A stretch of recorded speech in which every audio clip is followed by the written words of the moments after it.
We're live. We are live. And there we go. I just see a cake in front of me. I see a cake. Already? Before anyone's even on yet? No, I know. Oh, what a day. So, guys, I'm going to apologise straight away. I'm absolutely knackered. It's been an absolutely long day at work for me today. So if I feel a bit low, apologies. I'm throwing it out there as well. It's just been very exhausting. My eyes are like this because I've been looking at the screen. They're like square like this. Anyway, that aside, how is everybody? Happy Friday. Happy Fri-yay. I have got a fleece on. It's a new one that I bought. It's okay. It's not as good as my other fleeces, to be fair. An M&S fleece. Yeah. But it was in the sale, and I'm always one for a sale. And so I saw it, and I said, you know what? I'm going to get it, and yeah. Could that be the Keegan Dolby? How are you, Keegan? How are you? Keegan, I hope you're well. Oh, and he's got 8 subscribers. Oh, wow. Oh, we haven't subscribed to your channel yet. I will do that. As soon as we finish the live, I will come and subscribe to your channel. Consider yourself 9 subscribers. Yeah, I've not sort of been on and I've not checked out your channel yet, but I will subscribe to your channel. You can be sure.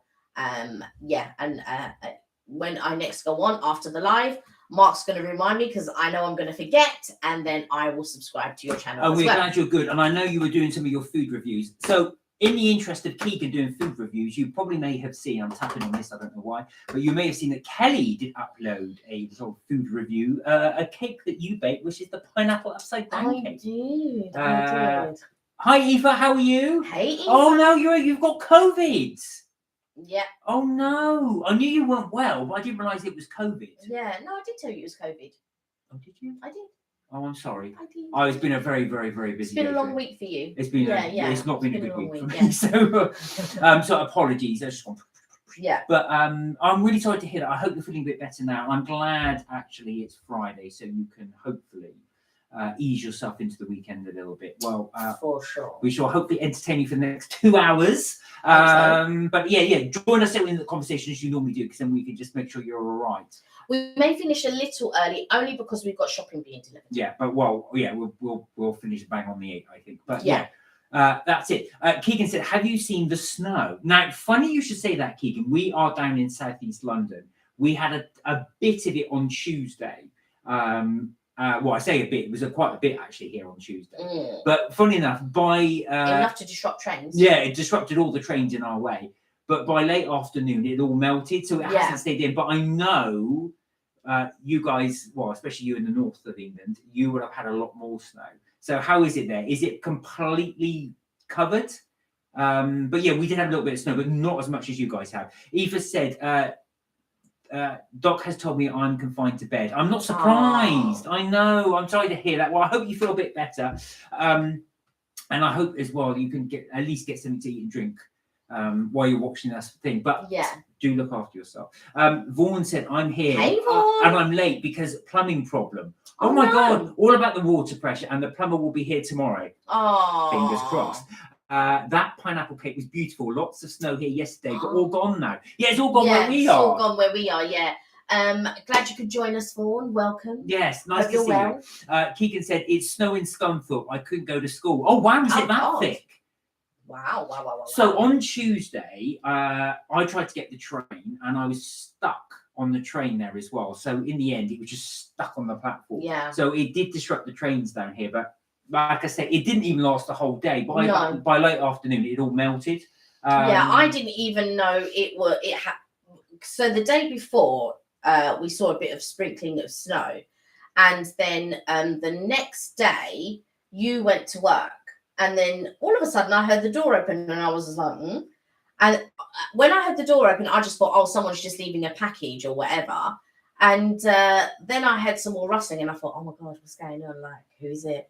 And then I heard the key in the door go, and I thought, oh my God. And then, and I said, oh, are you back? Are you back? I said, yes, I'm back. Trains are all messed up. And then he said to me, oh, it snowed. And I was just like, what? And then that's when I got up and had a look, and it was just snow everywhere. Eva said, you look amazing. Love you to the moon and back. Thank you. The cake you made looked yummy. It did.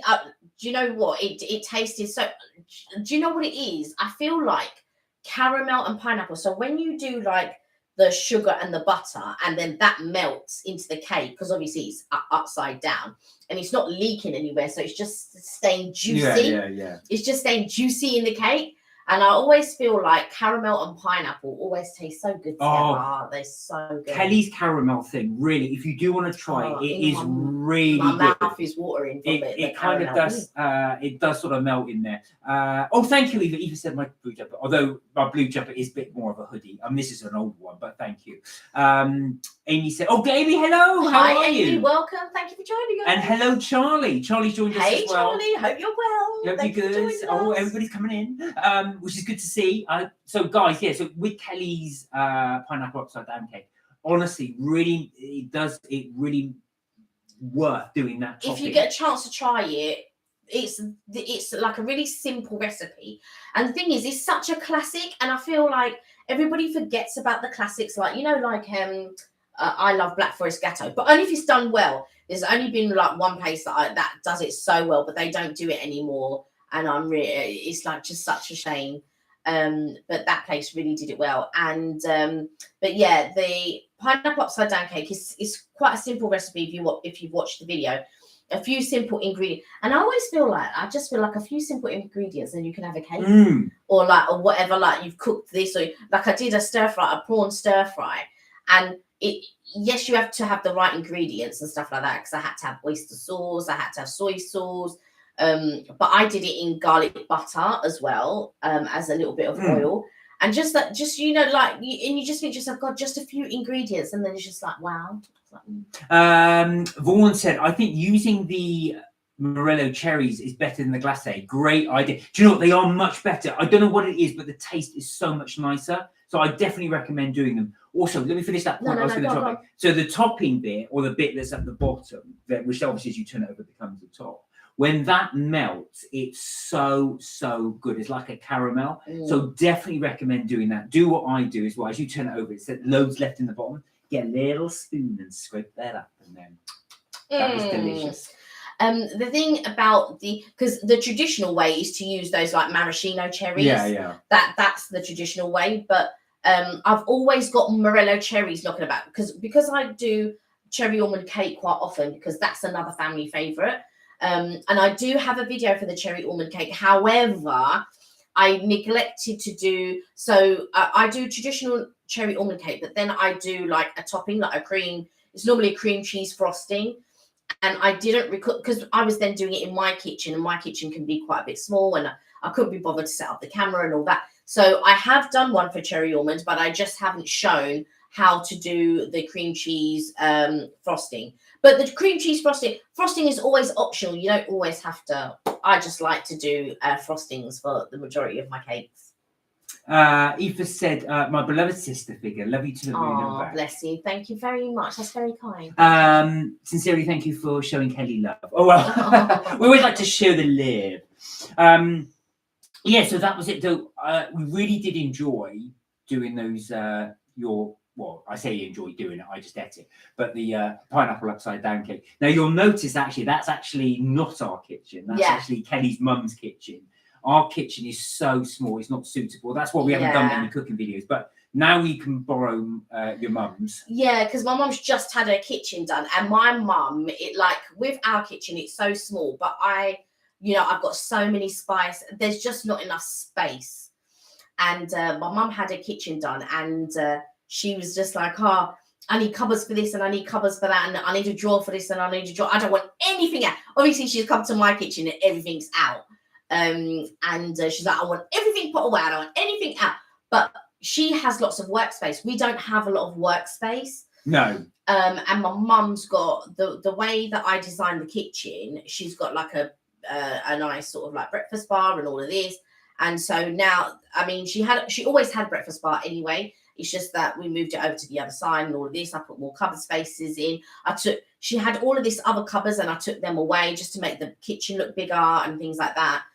And the kitchen is, I did start off that video in showing the kitchen, but I just didn't bother in the end. I just thought, because I was just doing so many takes trying to get this right. And I didn't have the other camera, because the other camera, there was no battery. And so I was using my phone camera. But yeah, and she's got now 2 nice new ovens, and I think it's the first time someone's baked a cake in the kitchen. So yeah, there we go. So we will be trying to do a few more cooking things later down the line as well. Sure. And you'll see those as well as we do them as well. So you'll notice the kitchen. But that certainly is not ours, because our kitchen, if you saw it, you probably have seen it in past videos. It is so cluttered. Yeah, I mean, everything's out. And when you see it, actually, I've decluttered it even. Yeah, I've decluttered it even more, actually. So we both have sort of gone through, and I try to keep all the spices sort of like in line and tidy. Inevitably, they get messed up. Because you've got all your coffee pods everywhere, but now you've bought like a coffee pod tidy kind of thing, and got rid of the boxes and that. But we still need space. We still need space. It's just our kitchen. So if anybody is good at decluttering, or anybody's good at tidying and anything like that, please let us know, because we are terrible at it. Terrible. We are really bad hoarders. So Aoife said, oh, she's going through the rules. Hi Vaughan, hi Richard. Oh, is Richard on? Oh. Hi Charlie, hi Keegan. I don't think he is. I don't think Richard's on. I don't think Richard's on. No. Oh, and she thinks you look actually happy. Oh, thank you. Thank you. But there we go. So that's what we've been doing as well. Now, Vaughan said, my cousin's wife made a sticky Jamaican gingerbread cake. Divine. Shock emoji. I think that's a shock emoji. You know what? I don't mind Jamaican ginger cake. For me, it's a little bit stodgy, but I know you love it. And sister-in-law and my brother love Jamaican ginger cake. They really love it. And there's another thing that they really love. Obviously, what's it? There's something else. That I really like ginger cake. But yeah, but I've never tried a homemade one. I've always bought is it the Tate and Lyle one? No, there's a Jamaican ginger cake one. Is that Tate and Lyle? Yeah, that's Tate and Lyle. But is that red and yellow? No, it's green, isn't it? Yeah, I always remember. I haven't had it for years. Yeah, I remember it being green. But Tate and Lyle always used to do one. That's the one my mum used to buy. Yeah, just cut yourself slices of that. This one was blonde, a very light one. Blonde, you're talking my language. Blonde, I would definitely like to try that. I've not tried that before. At our old workplace, so a lady used to bring in a Jamaican ginger cake, and you could smell the rum she put in it. She used to ladle it with booze. You could smell it down the corridor. It was so strong. I'm not one for a lot of alcohol in my cakes. So, so sometimes in Mauritius they'll do like a rum fruit cake or whatever. Normally you get it for a wedding, but I've never been a fruit cake person, and I've never been one to add a lot of alcohol. But I tell you what I do like, which I am planning to make this weekend. I don't know if I'm going to film it, but I'm definitely planning on making one, which is an amaretto cheesecake. It's a non-baked cheesecake anyway. But amaretto cheesecake, I really do. I don't put too much in. I quite like pina colada cake, which that was in my mind to do, but I think I'm going to do another pineapple upside down. My mum wanted me to bake her a couple of cakes. So I'm thinking pineapple upside down cake and probably white chocolate amaretto cheesecake. I think that could be quite... Right, so Keegan has said... We've missed out one of his comments. Now, Keegan, you always say this, and we don't miss out your comment. The last comment you made was snow in Scunthorpe, but we will read your one. So you missed my comment about you've done some short videos. What short videos have you done? I know you were going to do some cake. We're just talking about the food ones, actually, at the moment. Yeah, we said that you were doing food videos and stuff, but yeah. Vaughan said a pound of butter in it and a pound of sugar. Oh, my God. A little goes a long way. A little? Yeah. A little? Do you know what it is though? A keg of butter and a keg of sugar. You know, when I do, sometimes there is a buttercream frosting. Oh yeah. And that always calls for so much icing sugar. It's like 600 grams, right? That's over 500. That's over. Right, so a kilo is over. I'm just like, oh my God, that's over half a kilo of powdered sugar. These units of measurements, a desk of sugar. Bucket of butter. Go on. Yeah, no, I just have to be honest that sometimes I don't put as much sugar as it says. No, it doesn't need it either, to be honest with you. I just think the fact that it's got butter and then you want me to add how much sugar? Like, do you want these people to have diabetes? It's just like, it's crazy. So I have been baking myself. And I baked a croissant, you see, and I thought I'd put it in a Gales thing. Yeah, of course. So I bought Madame yesterday, one of your... No, let's be real. He bought 4 cakes and he had to eat 3 of them. No, I haven't eaten 3. The other one's over there. No. I haven't eaten that one. You have all 3. No, I only ate 2. You ate 3. There's another one floating over there. There isn't. There was the cherries with the custard in it. Yeah, that's the one I haven't touched. Oh, you had the majority of it. So Keegan said he loves lemon cake. Oh, I do make lemon cake. I think there is a video where I have made cake jars, and so I basically have done about 5 videos about cakes, like how to do chocolate cupcakes and cake jars. And in one of the cake jars, I actually use lemon drizzle cake. So if you love that, have a look at the cake jars, and they are such pretty gifts. So you just use cookie cutters, you bake the cake, cut out the circles, pop them in the jar, and use whatever cream filling. And I show you how to do a cream cheese filling and stuff like that. Gorgeous. So what I do like, actually, when Kelly's not looking, and she'll have the icing there as well, because that combo of lemon juice and icing is so nice. So I make a load when you're not looking. I can admit it now, but you'll forget next time you make it. No, I won't. No, normally what I do, I actually leave it for him. So, and especially if I'm doing chocolate ones. So any of the things that I'm about to chuck in the dishwasher, I always, or if I've got anything left over, I do bring it in, and then you inevitably have chocolate all around here. Yeah, Vaughan said, I'm always shocked. All I think about is the calories. I omit the frosting. Do you know what? That is the thing as well. It's when you're looking, because I don't bake, but Kelly does. So when I'm looking at the ingredients, you think, flipping heck, you know, the great big packets of butter going in, the whole thing's of sugar, and you think, wow, you wouldn't even dream of eating a pack of butter and sugar, just having it like that, but you're happy to have it in a cake. Well, I am. Well, yeah, because you're not going to eat the whole cake, which lies that you wouldn't eat 250 grams of butter. Well, no, yeah.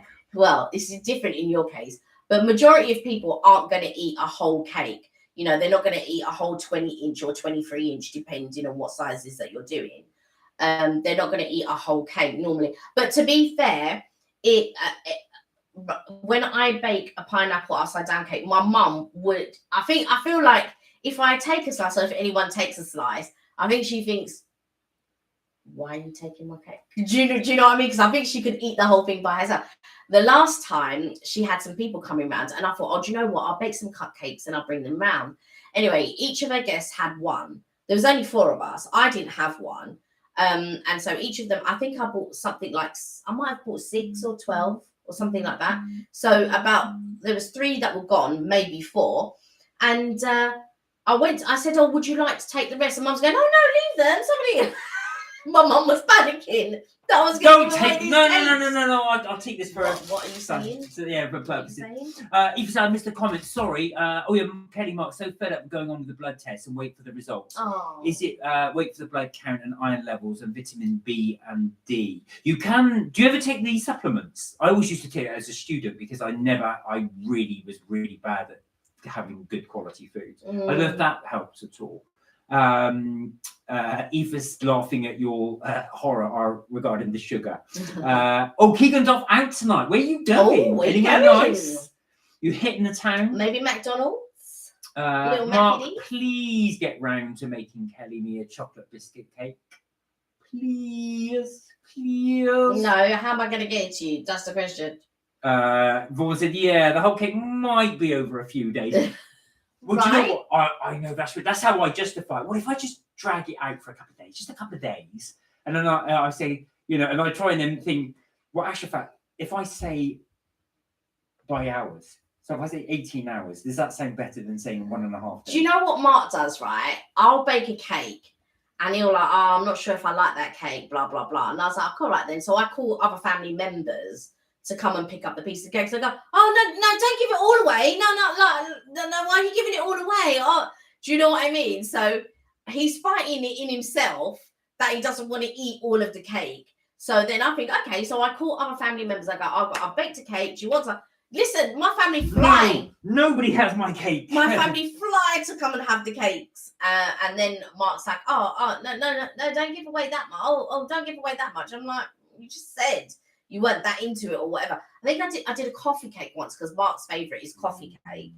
And so I did this coffee cake and Mark was like, let me tell you, the rest of my family.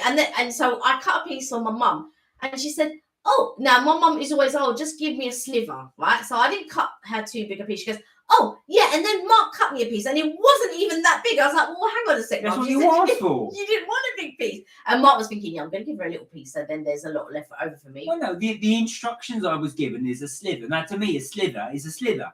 But I cut a slightly bigger sliver. No, that. So I said, to sliver to your mum is like that. So I think she actually wants a great big slice. Eva thinks you're glowing. Oh, thank you. I did like your hair does look different actually. I've got to say, you've gone for this sort of sweet Toba look. Thank you. Yes, I do like the new Kelly look. I don't think it's a new look. No, I don't know. I'm just saying as well. So yeah, now I apologise as well because I did get a load of cakes from Gail's yesterday, but we ate them. Well, I ate them. So that was the end of that taste testing session there as well. But you've seen our Gail's thing anyway. We've done it. What Gail's did we get? So we got this one, which is the. Do you want to take that out and show? Because that is the. Before I get my hands. Well, yeah, but also you always put it over there and it just drops everywhere. I'm like, oh no, stop it on the laptop. Hang on, I'll put. No, so people can see. There you go. Oh, okay. So this is a Gail's Bakery. So this is a almond croissant, which is quite nice as well. These Kelly's got me into. I've never really used to have these before. They are delicious. It's funny how much stuff I've gotten you into because you never used to eat butter. No, I didn't. No sugar. See, this is her fault. No sweets. No cake. I don't know what type of joyful life you were living. You know, no sugar. No cakes. No butter. I didn't do butter. He just used to eat food for sustenance. Bad influence, exactly. And how are you, Leisha? You got him right at the right time. You see, bad influence.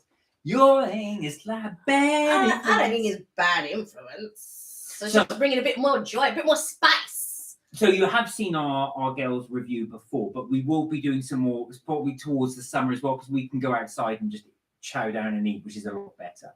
Hey, Bungers, I'm good. How are you? We're good, thank you. Good. Glad it's Friday, I tell you. It's been one long week this week, so I'm glad about that. Yeah.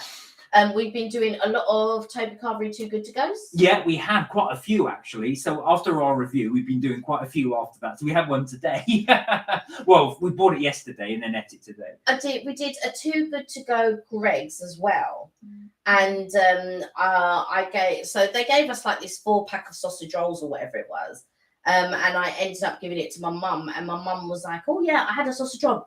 She said to me, because so my mum came to pick me up to take me. I needed to run some errands with her, and I hadn't eaten, so didn't have breakfast and I didn't have lunch. She picked me up at 2:00. Anyway, we were out, and then all of a sudden I was starting to feel hungry, and I was like, oh my god, I'm so hungry. Anyway, mum goes, oh yeah, I said, I bet you had breakfast. Yes, I had breakfast. I had lunch, but I didn't have lunch, but I had a sausage roll snack. You know the sausage roll you gave me the other day, and I just thought, oh my god, and I'm just sitting here thinking, oh my god, I'm so hungry. That blimmin' thing was such a waste of money. So it wasn't a waste of money, but because it was all meat, I ended up giving the whole thing away. Yeah, it really defeated the purpose of doing it. But I think someone was saying on here, but I can't remember which one of you said, but you can actually tell them that you want vegetarian things. Oh, that's true. Didn't your mum say she gave up meat for Lent? Oh. She's busted. But when she said meat, obviously not sausage rolls, obviously. That doesn't count. That's I don't know. She said sausage roll. Do you know what I had? Maybe she herself forgot. Yeah. But no, she'll go, but when I said meat, I mean, if it's surrounded in pastry, it doesn't count. Yeah, look at that. I even forgot. Because do you know what it was? Back in the day, I used to always give up meat for Lent. And so I think my mum thought it was a good idea. So every Lent, she gives up meat. My cousin's actually given up cake and sweet things. And I went to visit him the other day. That's silly. Well, I went to visit him the other day and I brought cake. And he goes, oh, yeah, I can't eat it. I was like, oh. So, but luckily, you know, his mum and his family always eat cake and stuff like that. So that was good that I brought it down. I would just give up something I don't do. Like, I'm giving up smoking. There you are. There was one year I did give up chocolate, but I found that so hard. that was so hard. Eva said, Kelly, I'm so tired of the live in bed rules till I get a minimum 10 as a blood count. I know you've got to do it though for the greater good. It's for your own benefit. You know what I mean? Netflix and chill. That's what you need to do. Alicia said, Mark, it's been such a long week. I'm glad it's Friday. It's been the same for you as well. This week it's been mad. It's been absolutely hectic. Vaughan said, sugar and spice and all things nice. Time is flying. I cannot believe we're in March already. No, that's so true. It feels like a couple of weeks ago it was Christmas, and now we're in March. If you think about it, in the same period of time, we will be in June, and then we will be in the midst of summer. That's how quick. We're going to be changing time soon. Yeah, at the end of this month, so the clocks go forward. Which means I get an hour less in bed, and I don't get enough sleep as it is. But yeah, you get an hour less in bed, unfortunately, everybody. But we go for all right. So it's all right. Let me just tell you, it's not that. Even if I'm not working, or when I was working, or whatever, I could still survive on less sleep than Mark needs 14 hours. Oh, no, it's not. That's an exaggeration. You need like 14 hours. Okay, everybody. I need to go to bed at 8 o'clock, and then I need to wake up the next day at midday. All right, let's do a Kelly then. So I'll get up. Depending on if I'm working from home, it's 7. But if I have to go into work, it's an hour earlier. So but hang on. So I'll get up at 7. I'll go downstairs and I make Madam a tea and bring it back. And every time I bring it back, she's there. And then what Mark neglects to say is I might go to bed at 1 a.m, 2 a.m, sometimes 3 a.m, and I will still get up at 8 o'clock. Yeah, exactly. Shut up, Kel. We all like our sleep. Exactly. But what I'm saying is, I've got an ally. True or no, I could go to bed at like 1, 2, even 3, and still get up at 8. Or but even if I go to bed earlier, which at times I do go to bed earlier, say like at 11 or whatever. I try these days to get to bed earlier. I'll still get up earlier. Exactly. Well, that's your business going to bed them ungodly hours. Who told you to go to bed at 1? All I'm saying is, you were saying that you don't get enough sleep, but you actually do get enough sleep. I don't feel like it. But the thing with Mark is, he's a late person and I'm an early bird. Yeah, that's the difference. I'm a night owl. I really. And I'm a lark. So, and that's what he means by he's not getting enough sleep, is because he can't lie in more. You're not that makes bad. Sense. Yes, Alicia. Yeah, but you go to bed at like 6 o'clock, 6 p.m. Oh, Alicia. Oh, I'm with my Netflix. Well, this one is like Alicia goes, I'm going to bed now. It's like 6 p.m. I'm like, what are you doing? Vaughan said it's very hard to do the 9 to 5, 5 days a week. It's exhausting. Do you know what, Vaughan? I totally agree with you. So there's a Australian billionaire who owns loads of businesses, and he's introduced the 4-day week. So the idea is you do your full week, but you do it in 4 days. So if you do 37 hours a week, you basically fit it into 4 days. So what that means is that you'll do from 8 till 6. So it's long 4 days. However, you benefit from a 3-day weekend. And he said it's massively improved performance because people are there for the hours.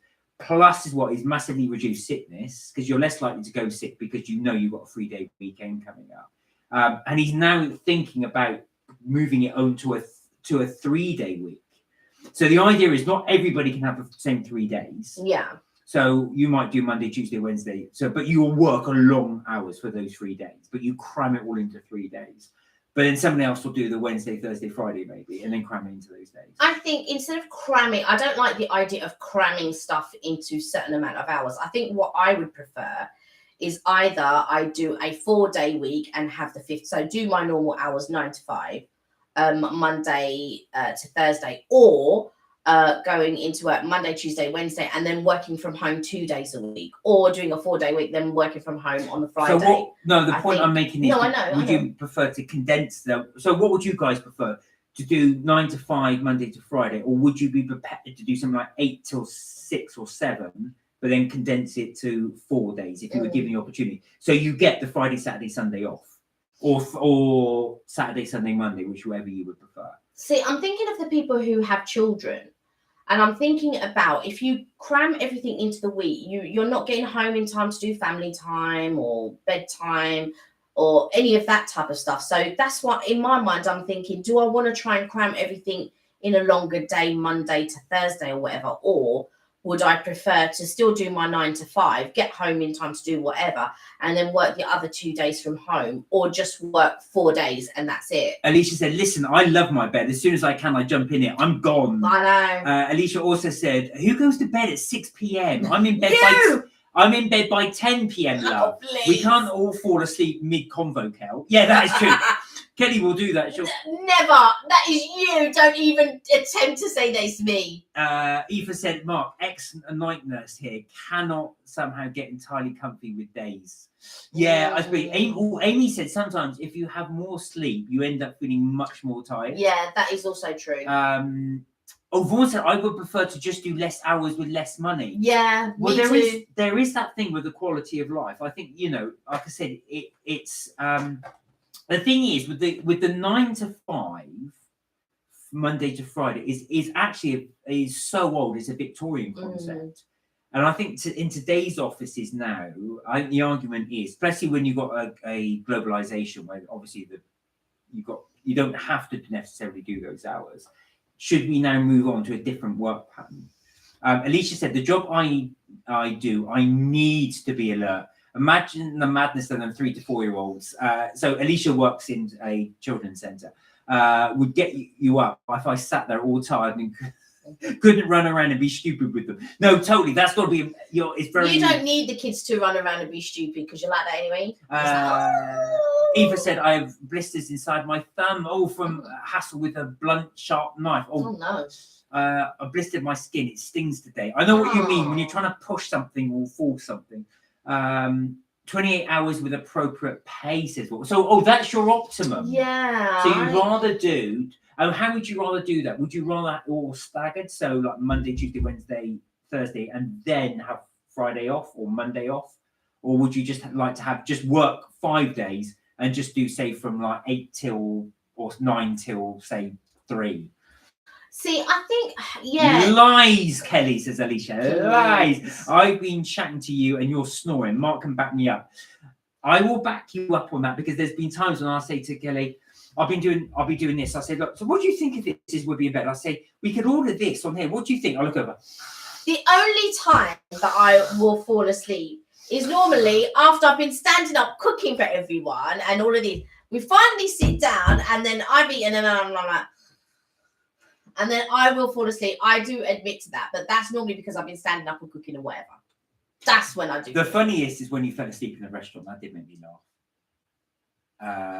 That was when we went to Lanzarote. I think that's first or second time. So I was eating the meal. I looked at her and Kelly was going.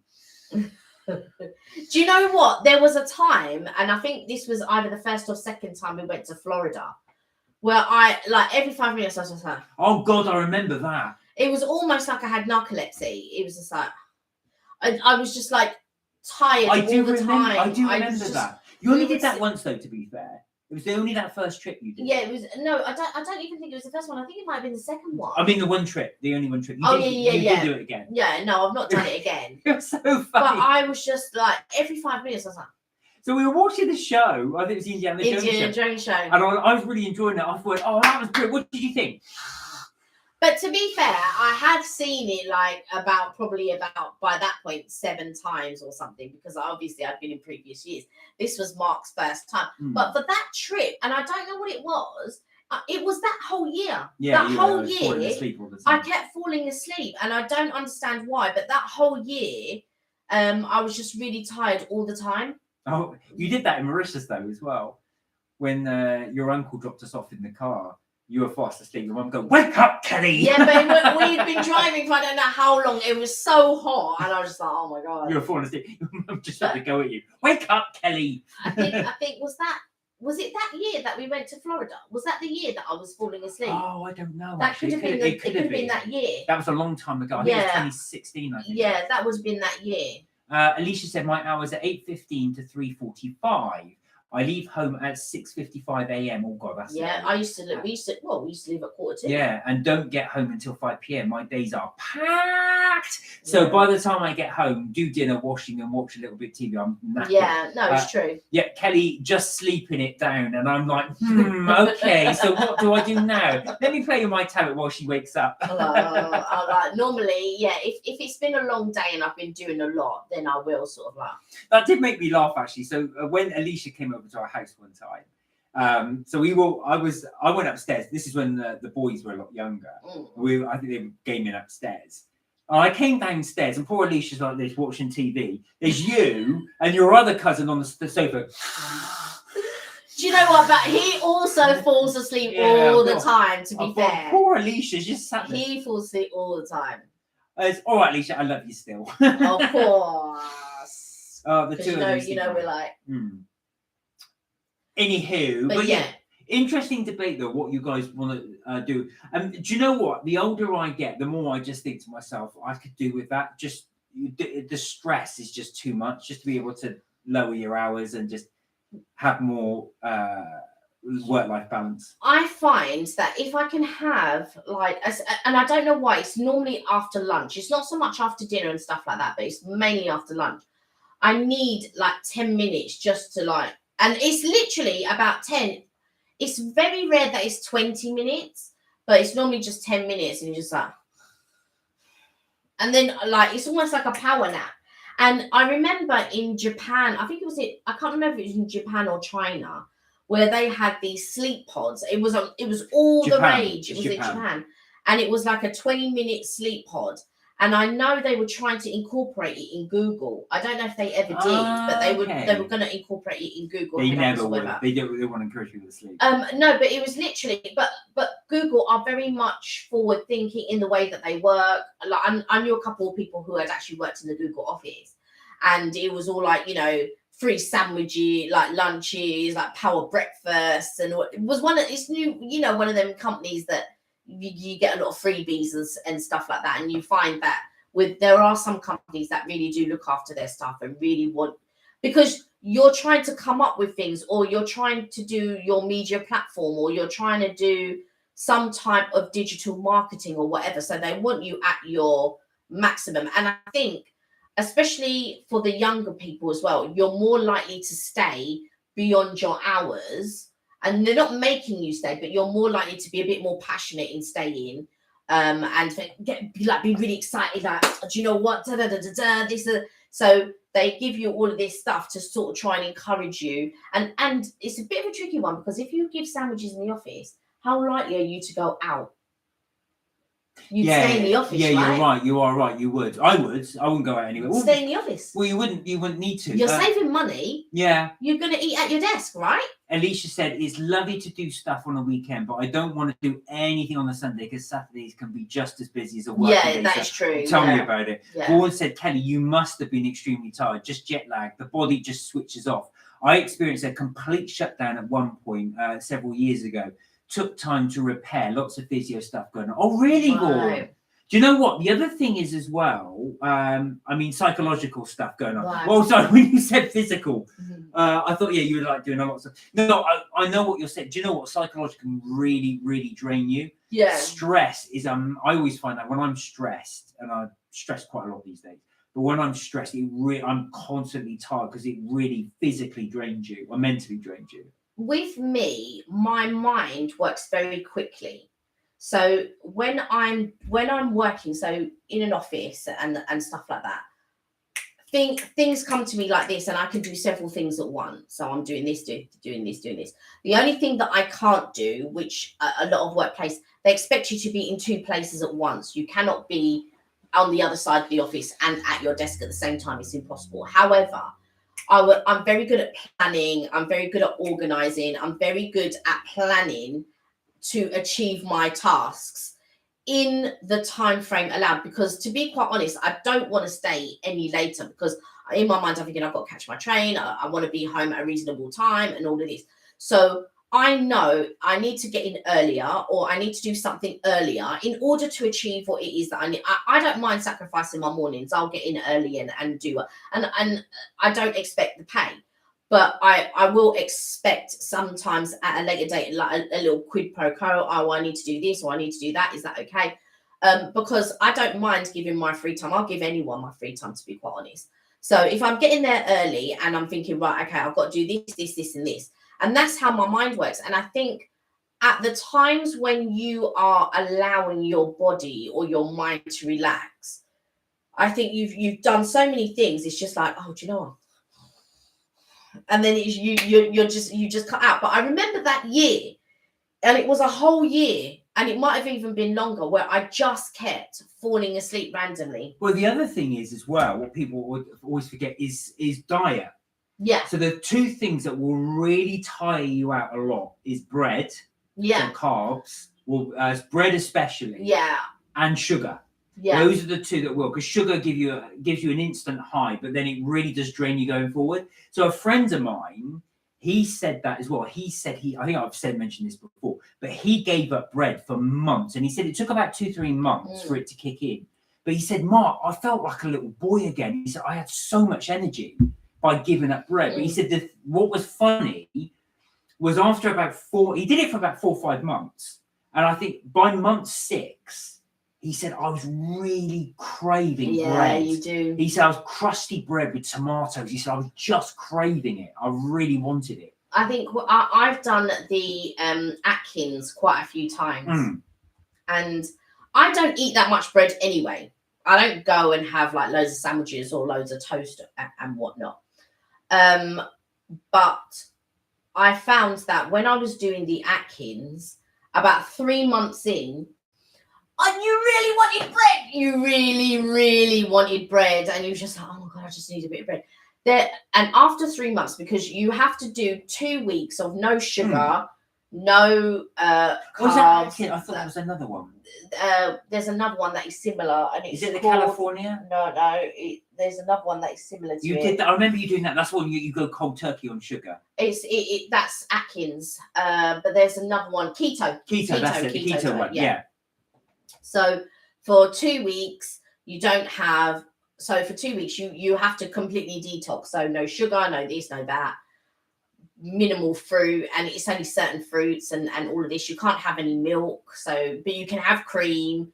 You can't have any ketchup, but you can have mayo, and all of this type of stuff. Anyway, so you sort of like completely cut it out for 2 weeks, and those 2 weeks are really difficult. By the way, they're really, really difficult. And then after that, you are allowed to introduce certain things back into your diet. And so you do, you sort of like introduce these things back into your diet. But then after that, they did a, what you call it? They did a recipe for like, it was like a bread or a bun. And when I did it, and you could have peanut butter, and I remember scooping up my peanut butter and putting it on this and eating it, thinking, oh my God, finally I can have some bread. They do certain breads now. They do Atkins bread and stuff like that, so you don't feel like you're missing out. They actually do crusty bread. Vaughan said, I love bread. It's my favorite. Vaughan, I'm the same. One thing you realise is you can sandwich anything.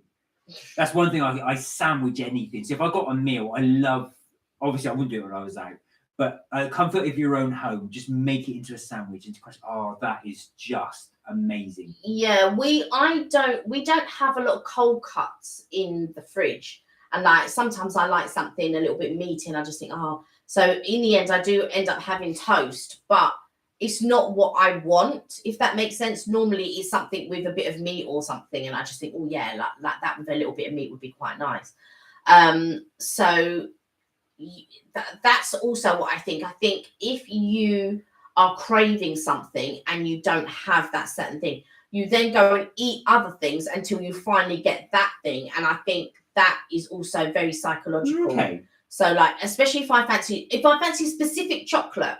So like, say I want Marvelous Creations, I will eat things trying to sort of satiate that craving. Yeah. But you can't, because it's not the thing that you want.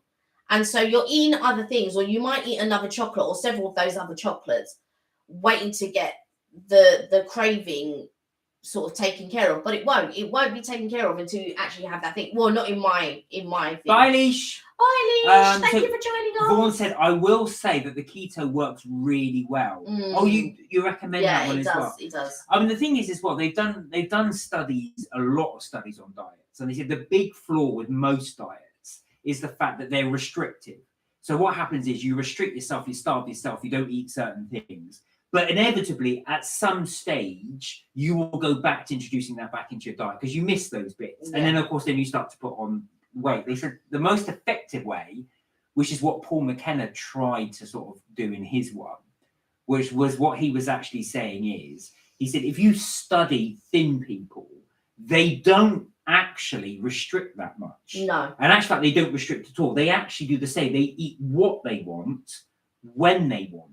And psychologically, that has that impact. When you start saying, right, I am not going to have any sugar ever again, you're instantly going to crave it. And that's all you'll think about because you just think to yourself, oh my God. So what he said is just say to yourself, no, I can eat what I want when I want. The main thing is that you are conscious when you eat.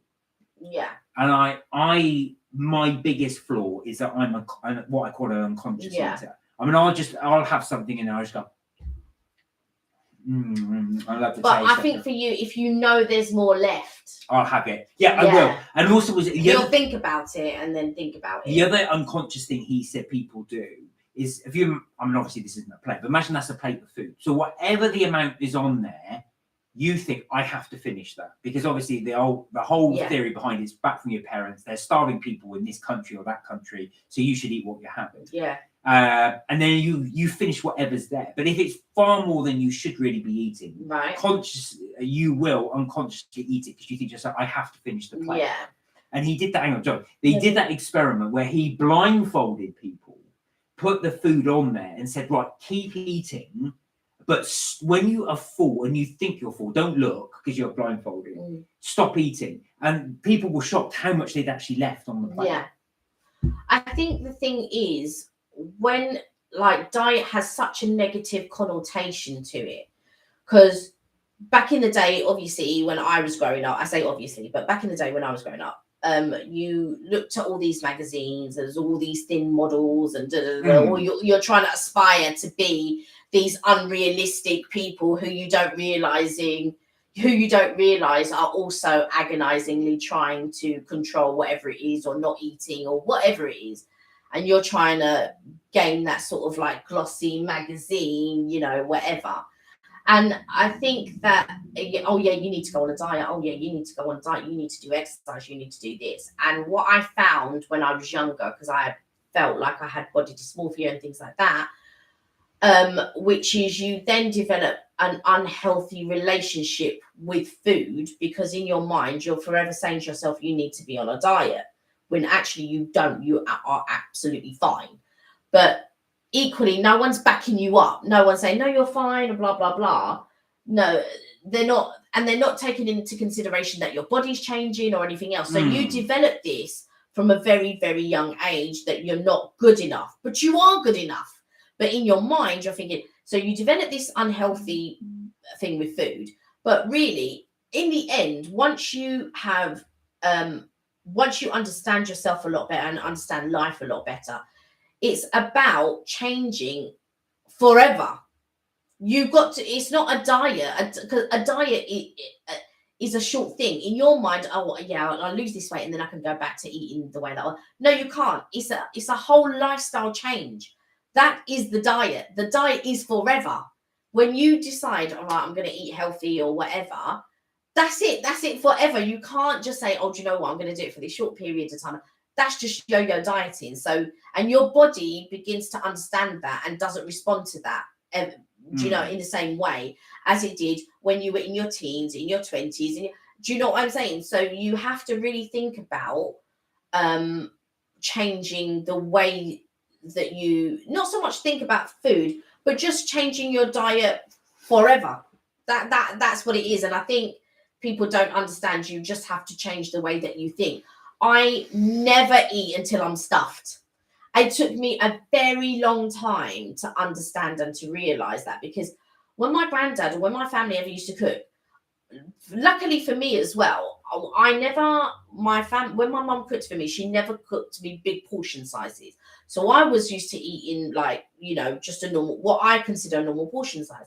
I went to my friend's house. Now, my friend at the time, she was overweight. We were all overweight. I wasn't overweight in my mind, and what people were telling me, I wasn't overweight. But anyway, my friend was overweight, but all of her family were not. So she was the only one. And I went to her house for dinner. They were having Sunday dinner. If you saw the size of the plate, now it wasn't just having all of the family, the whole family were eating like some giant plate. I was so scared, right? Awesome. Now, all of them. Now, can I go? Yeah, you can. Now, as an adult, in your what you can eat, what you can't eat, or whatever. As a child, you don't know what is right, what's the right portion size. I had never seen a plate, and my family, a Russian family, right?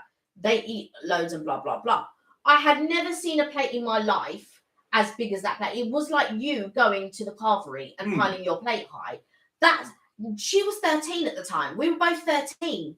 Yeah, and she cleaned off that plate. The size that you were eating at the carvery, she cleaned off that plate. Yeah, but she also used to eat an entire Black Forest gatto to herself. No, that's a different friend. Oh, that's somebody else. Wasn't overweight. The one who ate the Black Forest gatto. She was never overweight. The other girl was overweight. She wasn't overweight. This girl was overweight.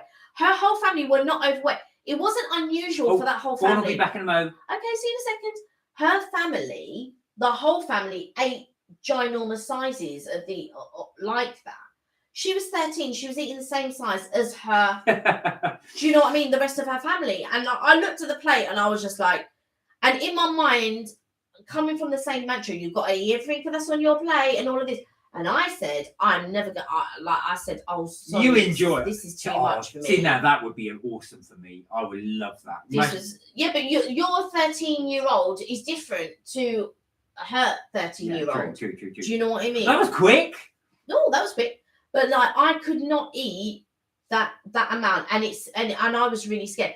As I got older, my granddad, for some reason, they were, my family, you're putting on a bit of weight. You're like, well, when they cook for me, they cook me some massive meal, and I'm just like, I can't eat that much. Like, my granddad used to, God rest his soul, he used to do the best chop and chips, and he would always cook me chop and chips, right? But I don't know how many potatoes he thought that I could eat, but he would, and I'd be sitting there 2 hours later, still eating the meal, trying to fit it in, really trying to fit it in. But each time that you are eating so much, your stomach is expanding to try and cope. And sooner or later, when you can't move as fast as you could in your teens and 20s, and when your metabolism is not burning as much as it did in your 20s and that, then what's going to happen? Of course, you're just going to expand, and it's just very difficult. And then you reach a point where you can't. Fair enough, as you're growing up, certain things happen and you put on weight and whatever, or whatever's happened to you in life. But then you reach a certain age and you go, well, I've got to take responsibility now. I can't look back to however many years ago. That's past trauma. I now have to think about how am I going to cope in this sort of climate. Do you know what I mean? It's crazy though. I nowhere near eat now till I'm stuffed. You do still, but not often. But you do. You. I think you don't feel right when you're not stuffed. No, it's not that. I think Vaughan said granddads are the best. Still miss mine. Loved him. He's amazing. So do I, yeah. Oh, do you know what? It's a shame really, because one passed away before I was even born. The other passed away when I was very, very young. So I didn't get to enjoy as much as I'd like to. My granddad used to make the best snacks. He used to make samosas and gâteau brésil. He spoiled me a lot. Yeah. I miss both of them greatly, granddad and grandma. But yeah. Anyway, from diets back to our segue nicely back into our naughty foods. So, are you going to have a little bite of this? Okay, you have a bite first. I'll have a little bite first. So, little bite. So, what is nice about this one, as you can see, it's got Gail's Bakery. Check that out. You've got beautiful, beautiful crumb on this one as well. You've got the dusting of the icing sugar. But also as well, we've got this fantastic stuck on almonds. Now, what's also good about this, if I'm just going to rotate it a little bit, Oh no, are you going to drop it everywhere? No, not just relax. I'll just open gently. Inside, you can just about see is all the almond paste in there. So that's what's so good about gels as well. So Well, all almond pastries have. I'm trying to sell it. Shh.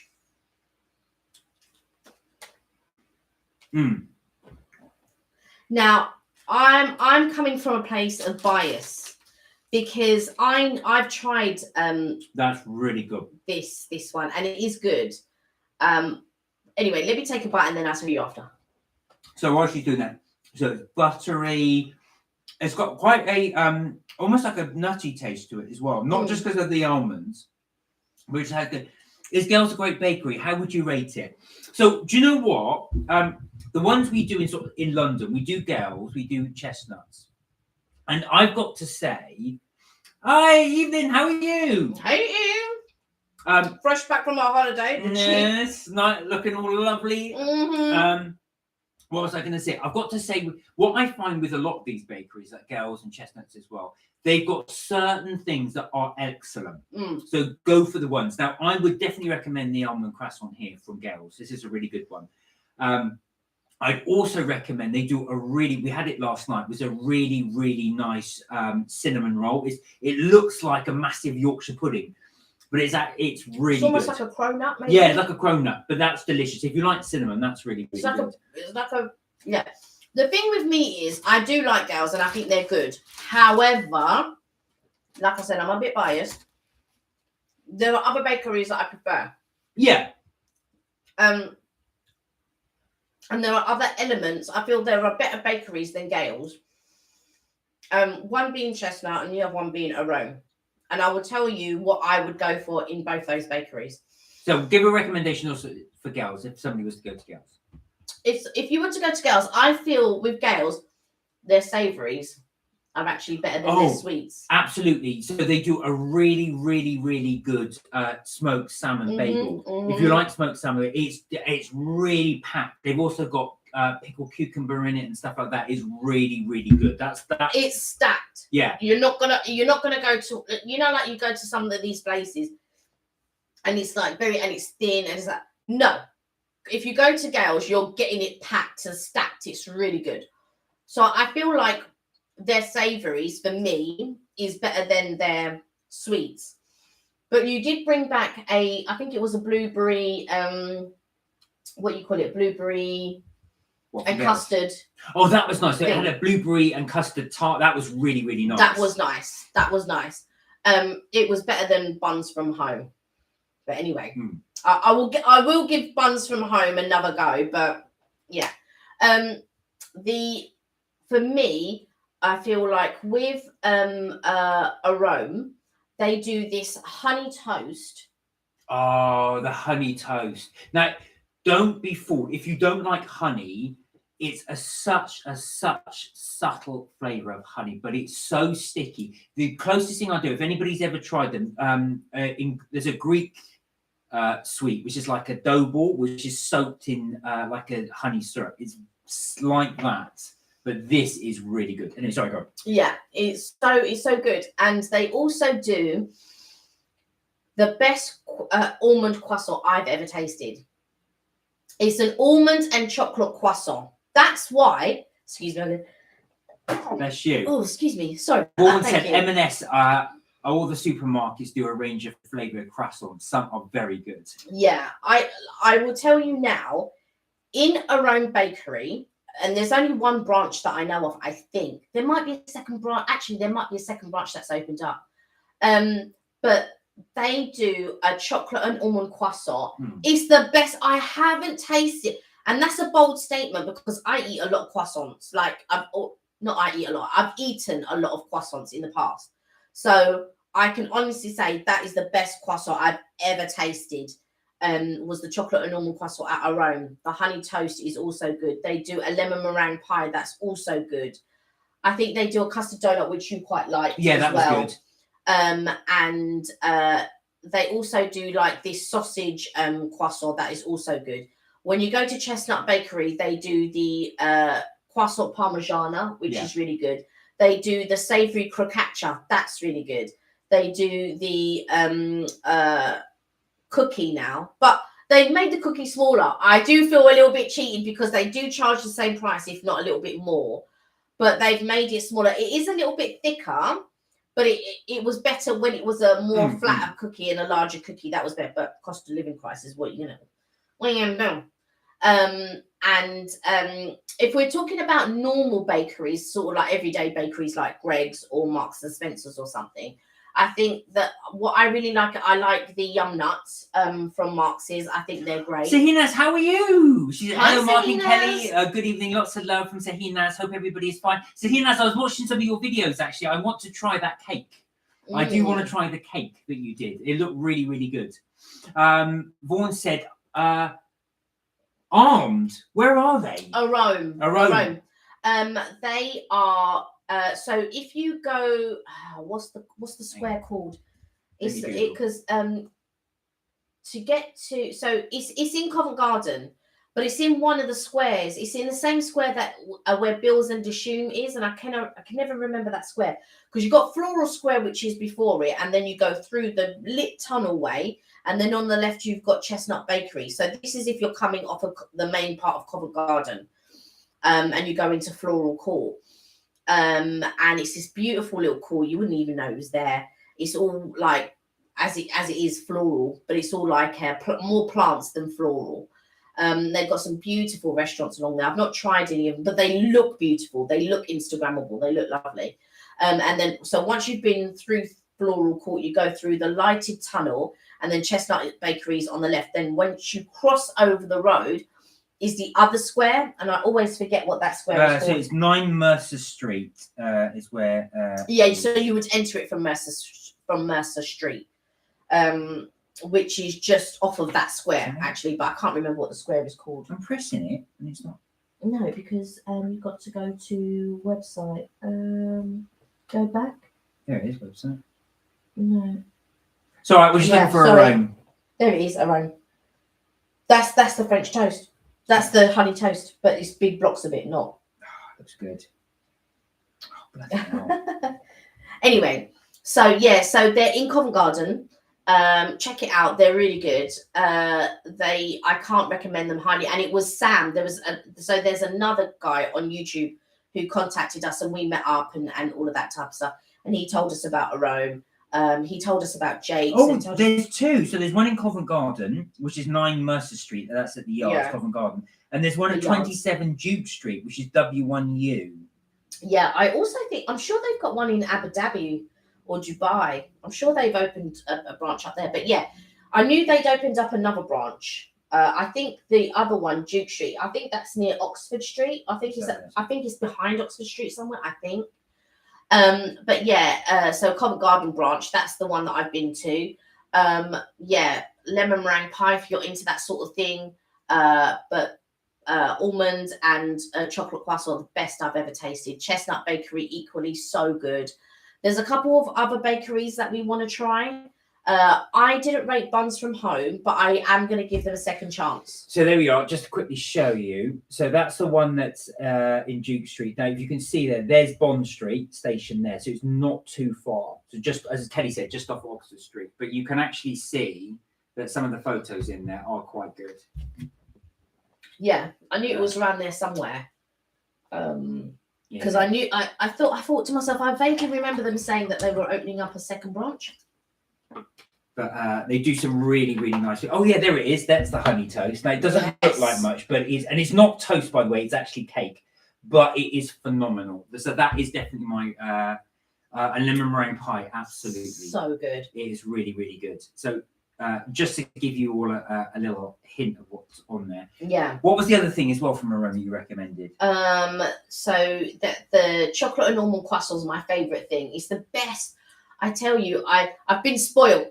There has to be somewhere that can top that, because that's the best I've ever tasted. I've never tasted an almond croissant like it. And you know what? They are. I'm sure they're like Japanese French inspired. I think it's a fusion.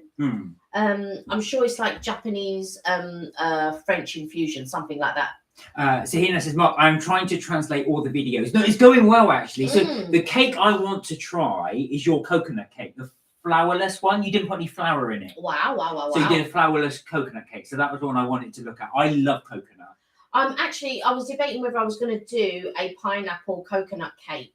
Because Mum wanted me to bake a couple of cakes for her. But in the end, I thought, oh, do you know what? I'm going to do the amaretti cheesecake and the pineapple upside down cake. Only because they're quicker to do, I feel. But one of them, I was thinking, should I do a pina colada cake, which would be a coconut and pineapple? Oh, I love coconut. Now, I know it's not everybody's jam. Not everybody likes coconut, but I really, really do like it. And I love it with the shards in it as well. But I was interested in Sahina's as well because desiccated coconut. That's good. But I think also you fry it, don't you? You fry the coconut flakes just to toast them slightly. Yeah, some people do. It brings out the flavour more when you toast them. Yeah. But no, that's right. So Vaughan, definitely, and guys, do check out Arome if you are in London. Unfortunately, like I say, for you non-Londoners, they are not outside of London, unfortunately. Well, apart from that one you were saying in Abu Dhabi. I'm sure it's Dubai, Abu Dhabi, somewhere like that. They've opened a branch. I'm sure of it. I'll have to double check, but I'm sure I saw something like that. It's one of the bakery chains. Zina said, "Oh, it's superb, healthy." Also, the other one I was intrigued about, you did a fruit custard, which looked quite interesting as well. So again, that's one I want to have a little look at as well.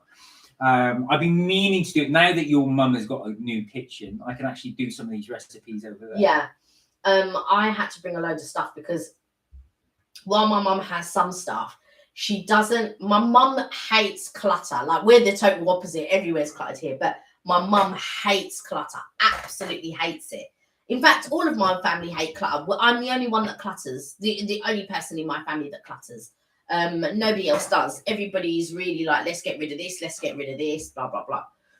And so my mum's very much, I don't want anything out on display. I want it all tucked in, blah, blah. Like, we've got loads of books, loads of cookbooks, loads of this, loads of that. My mum barely, and my mum's an avid reader, or she was. She's not so much now. But she doesn't. She's got one bookshelf, and I'm thinking we need 3. But she's got like this one bookshelf. She's got all her books, but she's also got like little things that sort of like little ornaments and stuff like that. But yeah, she's very much minimalist, she's not minimalist, but she doesn't like anything out on display at all. She likes everything tucked away and all this. So when we were designing the kitchen, she was like, I don't want to see my bins. I want my bins. So she's got now a drawer with 2 bins in, one for recycling and obviously one for general rubbish. But yeah, her bins are in a drawer and all of this. It's like, so which works well for us because then we have to carry everything because she doesn't have like certain cake tins she doesn't have. And I gave her a mixer and I was using it the other day and I thought, oh, I miss this mixer. You know, like, oh, I miss this mixer. I wish I didn't give it away. But it's just handy when we're there. So if I am making a cake, I can just bring down the little chefette. Vaughan said, you are so spoiled in London, so many outstanding choices, very competitive market. I always think you're in London, Vaughan, but I always forget, are you in London or are you out? You don't have to say where you are, but are you in or out of London? Or are you like a train ride away from London kind of thing? Yeah, we're very lucky down here because even if you're not right in London, you still got, now that we are sort of, even though we're out of lockdown and stuff like that, a lot of people are working from home and these big chains have now got it in their head they need to open up branches in towns. And that's what's starting to happen in our towns. Like you see, you're now starting to see these London chains opening up. Do you know what I mean? In the local town, and you're just like, oh wow, oh yeah, I need to go down there. I need to do this. I need to do that. So yeah, we're very lucky that certain things, because there was never a Pret here before. Pret was only, you could only get that like in the centre.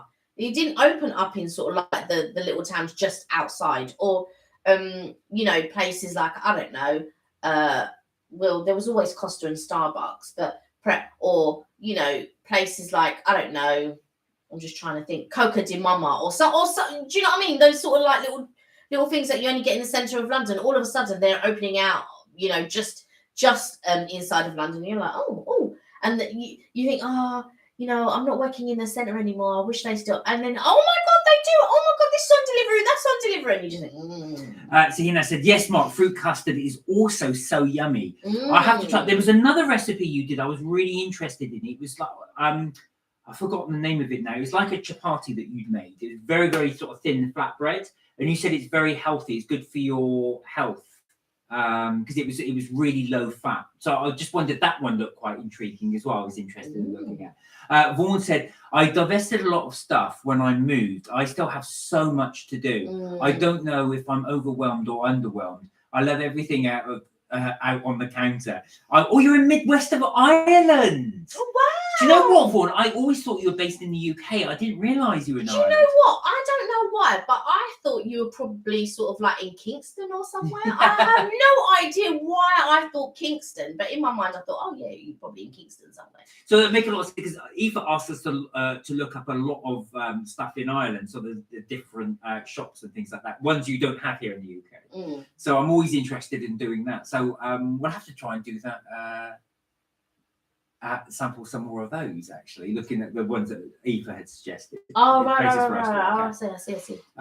We'll have to bear that in mind, actually, because we do know we're very lucky. We've got quite a lot of international viewers, so we do try. Very lucky. We just want to try and show what's available here in London. We give you an idea of what you can have as well. And types of shops. I know there are some branches of things that we have here that they do have in Ireland, but I also know they do have a lot in Ireland that we don't have here. Yeah, no, there's a lot from Ireland. There's a lot, and we just don't get the same things, and also they call things differently. Like I think Primark over there is JC Penney. Yeah, that's right, and things like that.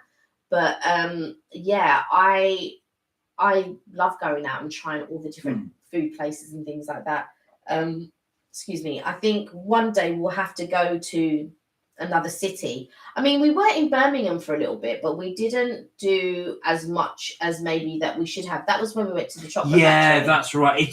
We do want to do it again. We keep saying it, but we will do a much more of a tour of the UK. In the summer though, because it's just easier. It's just trying to get the time as well, and sort of like other logistics and that. So Vaughan said Argos is gone. Debenhams, so sad. Well, do you know what? There's still Argos here. At places as well, but Debenhams has completely gone. Well, Argos is now in Sainsbury's, and it's not as so you can't walk in anymore and just get whatever. No, you have to reorder it. You have to order it. That's the whole point of Argos. You just turn up because they've got it in stock. You have to get it the next day, deliver the next day, and then you got to go the next day. Well, they're never going to compete with Amazon if they have to do next day. I could just order from Amazon. You can just order from Amazon and have it delivered to your house. Why do I need to go out and get it now? Do you know? Unless it was a lot less cheaper, unless Argos did a deal and it was a lot less cheaper, what's the point of ordering for the next day and going to pick it up the next day when you can order from Amazon and get it delivered the next day for either the same price or cheaper? It doesn't make sense. Amazon is dodgy, though, said Amy. Do you know what, Amy? Funny you should say that. You've bought stuff on Amazon, haven't you, that's not genuine? Perfume, didn't you? Yeah, like with Amazon, you have to be very careful.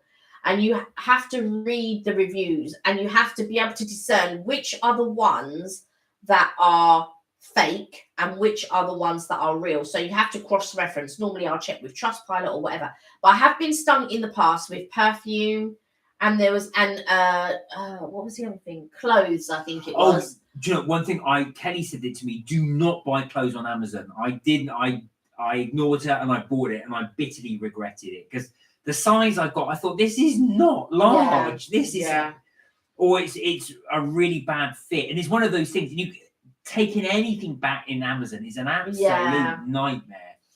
I feel it's easier now that they do those pods. Oh yeah, like postal pods, and you can go and take it there. It is easier in that respect, but still, it's annoying. And what's good about Amazon in some places is they'll come and collect it from the house. So it depending on where you're ordering from, but if you order from a store on Amazon, like if you're ordering from Lakeland or La Creuset or whatever, one of the other ones, because they actually have stores on Amazon. Even Argos has a store on Amazon, and so if you're going to those stores, then that's fine. You know, you're going to get it, and you're going to get it delivered the next day, and you're going to get it delivered to your house. Do you know what I'm saying? But that you have to be careful of other sellers. And also, if it doesn't come directly from Amazon, so if it's coming from another seller, I don't normally buy it. Yeah, Amazon themselves normally. Yeah, if I buy it from Amazon themselves, and there's a way to be able to check it, that it's actually coming from Amazon and not from somewhere else. Not from, like, sometimes you can be stung and it's coming from China.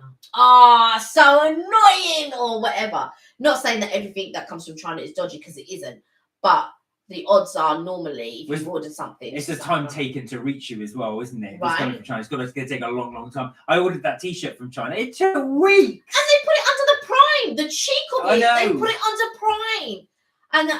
And sometimes, so when you go to checkout, you really have to check. And a lot of people don't do this. They don't check the dates, because like sometimes I'm going through it, and if I've ordered several things, I'm like, huh? Why is that coming on the 24th when everything else is coming on the 1st? No, there's something wrong here. Then I go back, have a look at the seller and think, oh, right, okay, no. And then I take it off, and then I actually look for Amazon, that's being sold by Amazon or from Amazon. Oh, that's interesting. Amy said my mum used to work for a delivery company. We won't say which one. She said many of the drivers treat the parcels badly as well. Do you know what? That I can imagine. One of the funny things I saw was somebody filmed it. So somebody was in an airport, and they were on sort of the main gantry there, waiting to go aboard the plane, and they could see the baggage handlers loading up the luggage into a plane. So they filmed them. And they were doing things like throwing it over the air, throwing it between their legs in there, because they were messing around, throwing it at each other like it was a rugby ball, passing it and then chucking it in. It was terrible. Yeah. What do you call it? My cousin was actually briefly working for a delivery company, and she would have to deliver a certain amount of packages in a certain time and all of this in her area and everything. And she said it makes her think twice about ordering things online, the way that they treat the packages, the way that they set them out. Yeah. And that was only very recent. That was only in the last few weeks. Oh, yeah, she did. Yeah, it was only in the last few weeks. We won't say which one. Yeah. But yeah, she worked for a delivery firm as well. So I do get it, because they're obviously under pressure to deliver at certain times as well. Yeah. And some of them aren't treated very well. I've got to say, though, from the Amazon ones, I don't think I've ever had a damaged parcel. I had a damaged parcel once. I don't think in all the years I won't use them. So to be fair, for me, they've got 100% success rate. Yeah, I had a damaged parcel once, and there's been a time where I haven't received the order. So there's been one time when I haven't received the order. But there was one time I was ordering from someone. It wasn't this Christmas, but it was the Christmas before, and I ordered a Merry Christmas sign, and it was done in green and red, and they didn't send me the M. Oh, I remember that. And I emailed them, and they didn't send me the M. But you know what? They only went and sent me the M. It came just before Christmas, and so we could restring the M. But imagine you just sending an M. Like, yeah, it was just crazy. But yeah, they managed to send the M, so that was good. Amy said she used to work for Hermes. Wow. Bad reputation, but don't worry, my mum used to get tips for being a good deliverer. A lot of them drop ship. That's why the quality is bad. Oh, they actually drop these stuff. Oh my god. Do you know what? They had a real bad reputation. So much so that they rebranded, and it's still bad. The reputation is still bad. Like, I received a few things from them because I used to order from a couple of places that regularly used Oh, sorry, Sahina's just got to go. Thank you for joining us, Sahina's. Take care, and I'll keep washing your bits. Yeah, and I got a few, and in the beginning they were fine, and then all of a sudden the boxes were coming squashed and things like that. Luckily, what I was ordering wasn't thing, but still, I did think that was quite bad. I think I've only used them a couple of times. They were all right for me. No, you don't use them. It's the people you order from that use them. Right? No. That's what I meant. I think I only You've received stuff. Yeah, I've received stuff. Well, I just see it's from them. I think, oh, okay, right, I've got it. But yeah, do you know what is part of that? You can get that with any delivery service, though. I mean, Royal Mail could be terrible. I did. Yeah, Royal Mail can be, but on the whole, they're all right. And Yodel were quite good as well. Yeah. So there are companies that do use Yodel, and they've been quite good. But yeah, the one again, you know, you get complaints from everybody like DPD, but to me, DPD have been quite good. UPS are quite good. I've never had a problem with them. FedEx as well.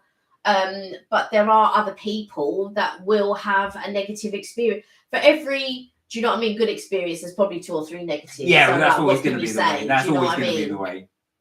So it's unfortunate. I love listening to these stories though as well. It always makes you smile as well. I love it listening to someone go, "Oh, I so and so works for a company and this happened and that happened." Yeah. It just makes you think, "Oh, really?" You think, oh, what is that? What happened?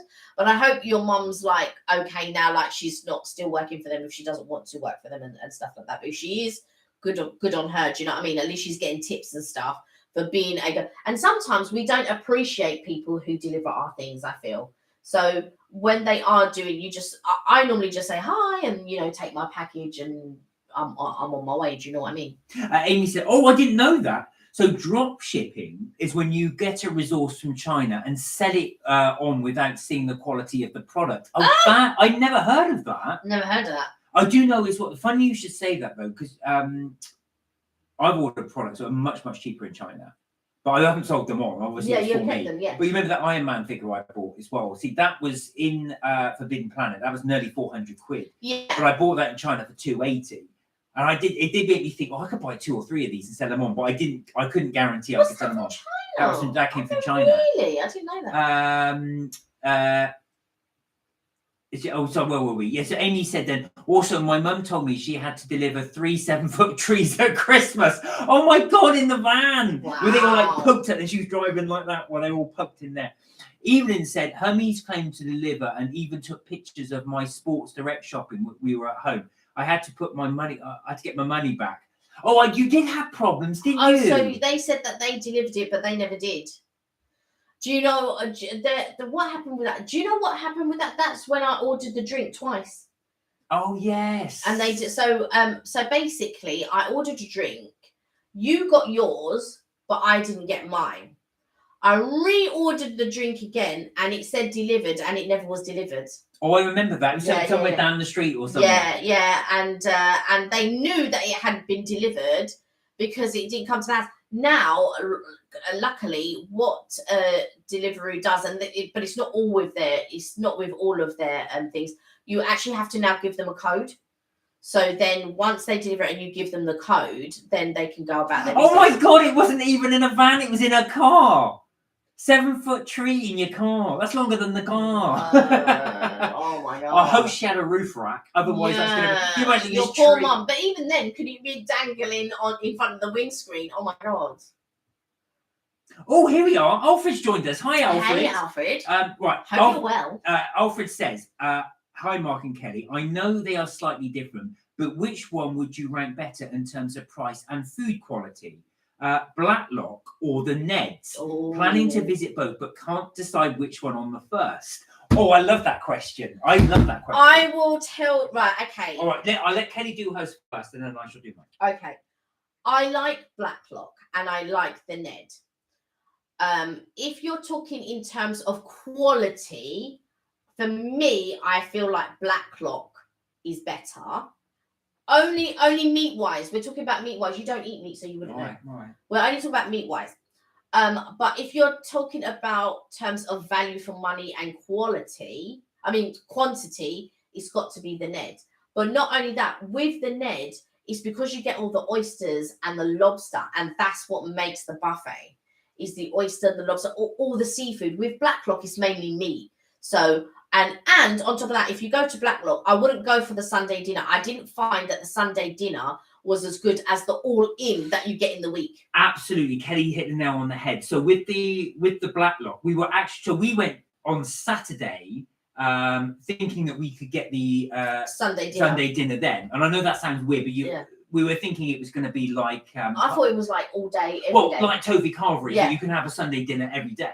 But it wasn't. So the menu was different. However, I actually thought, like Kelly, that the Saturday one food was better than the Sunday one. The all-in, yeah. Yeah, the all-in. That being said, I think value for money, I would say, you think the Ned is better. I think Blacklock is better in terms of... because you could get a whole... How much was the roast? I forgot now. Oh, the roast was like £24. Yeah.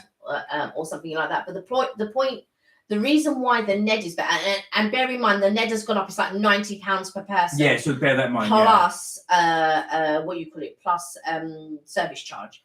And they do charge you for drinks. You get a welcome drink as you go in, but then after that they do charge you for drinks. But they do tap water. But the reason why the Ned is good value for money, and this is only if you can eat more than one, is the fact that the lobster, if you go anywhere else, lobster's very expensive. You're talking anywhere between sort of like £30 to like onwards, 60, 90, whatever. Lobster is so expensive, and oysters anywhere you go is so expensive. Yeah, so if you were to get a plate of oysters anywhere, it's going to be anything between sort of £10 to £15, or 10 to even £20, depending on where you go. And the amount. Yeah. So this one you can have unlimited, but really you're only sort of quids in the Ned if you are going there to really chow down, because there's so much there. If you're going there, the Ned exclusively for a roast dinner and nothing else, I would probably say you're best off going to Blacklock, because you're paying £90 then for a roast dinner. But if you're going to go to the Ned and really explore everything, so have the lobster, have the oysters, have all the amazing salads, you will better be off going to the Neds. Yeah, they got like this. You got salmon, you got poached salmon, smoked salmon. You've got the pork, the beef. You got all the salads are beautiful. Not for me. Not all of the desserts are nice, but a lot of them are nice, but not all of them. And I always get disappointed in a buffet with their desserts. But I've got to say, a lot of their desserts are nice. And they are. I've got to. Yeah, I totally agree with them. It's one of those few buffets where the desserts are good. Yeah. Bear in mind, you kind of quids in a little bit, because you do get the desserts and cheese and crackers. Yeah. All involved in that price. But £90 per person is a lot. So it won't be half as much if you go to Blacklock. I've got to say, pound for pound, there's still the best quality is going to be Toby Carvery, because of the just purely because of the food you get. The quality isn't as good as the other two, but pound for pound, I think it probably is slightly better. So which one would you go to first? That's the question. Oh, that's a very good question. I would do Blacklock if you're going to both, and you've made your mind up to go to both. I would go to Blacklock first, because Ned is the ultimate experience. Yeah, I would agree. And when Blacklock is nice and blah blah blah, but when you go to the Ned, it's an ex-bank. The ceilings are high, the architecture is beautiful. If you can get seated in Lucian's Grill, that's where all the like highfalutin probably guys with their cigars. I assume it was a smoking room at one point, or maybe it's an old bank. It's a property, yeah, I can imagine it was a smoking room, or where the gentlemen used to go, the high gentlemen with the newspapers, and they would smoke their cigars and things like that. So and you've got the like lovely jazz band that plays as you walk in, and the atmosphere is just really nice.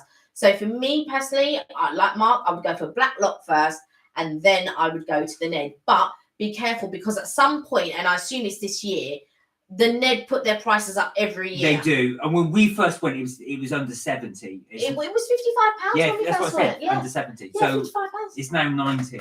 No, each. yeah, so crazy. But the food has stayed the same. So it's still it's really good quality, but you are going to keep paying up and up and up and up. So just bear that in mind. I would definitely do it in that order. Blacklock, then go to the Neds. But the Neds is really something to behold. Whatever you do when you go to the Neds, do not eat before. Yeah. I cannot stress that enough. Don't have breakfast. Skip it. I know you'll be hungry, but it's well worth it. And don't fill up on bread when you're there. Yeah. It's loads. It's crazy. That's such a rookie mistake. Do not fill up on bread. There is bread there. There are bread rolls and stuff like that, but I think you'll really enjoy it. Yeah, and there's also avocado on toast with salmon and all of that. Don't fill up on that. Once you've eaten your fill, if you feel that you can fit that in, then go for it. But the salads are fantastic there. They're really, really good. Yeah, they are. Even said, we once received chicken we didn't order by the time. Was this from an order? By the time the kids realised I didn't order it, it was 30 minutes later, so we had a free dinner. Do you know what? God. We've only ever had that once. Some guy came up and go, your pizza order, but it was for the guys next door, so I didn't want to take their pizza. But I've never ever had someone deliver food to us in error. Can you imagine we received a chicken, didn't order? Oh no, that's crazy. But poor people. I know, because it's happened to us before. We've ordered food and somebody else has taken it. But it's you know, and you can imagine something like, here's your pizza. All right. Yeah, a load of people. Because it's already paid for.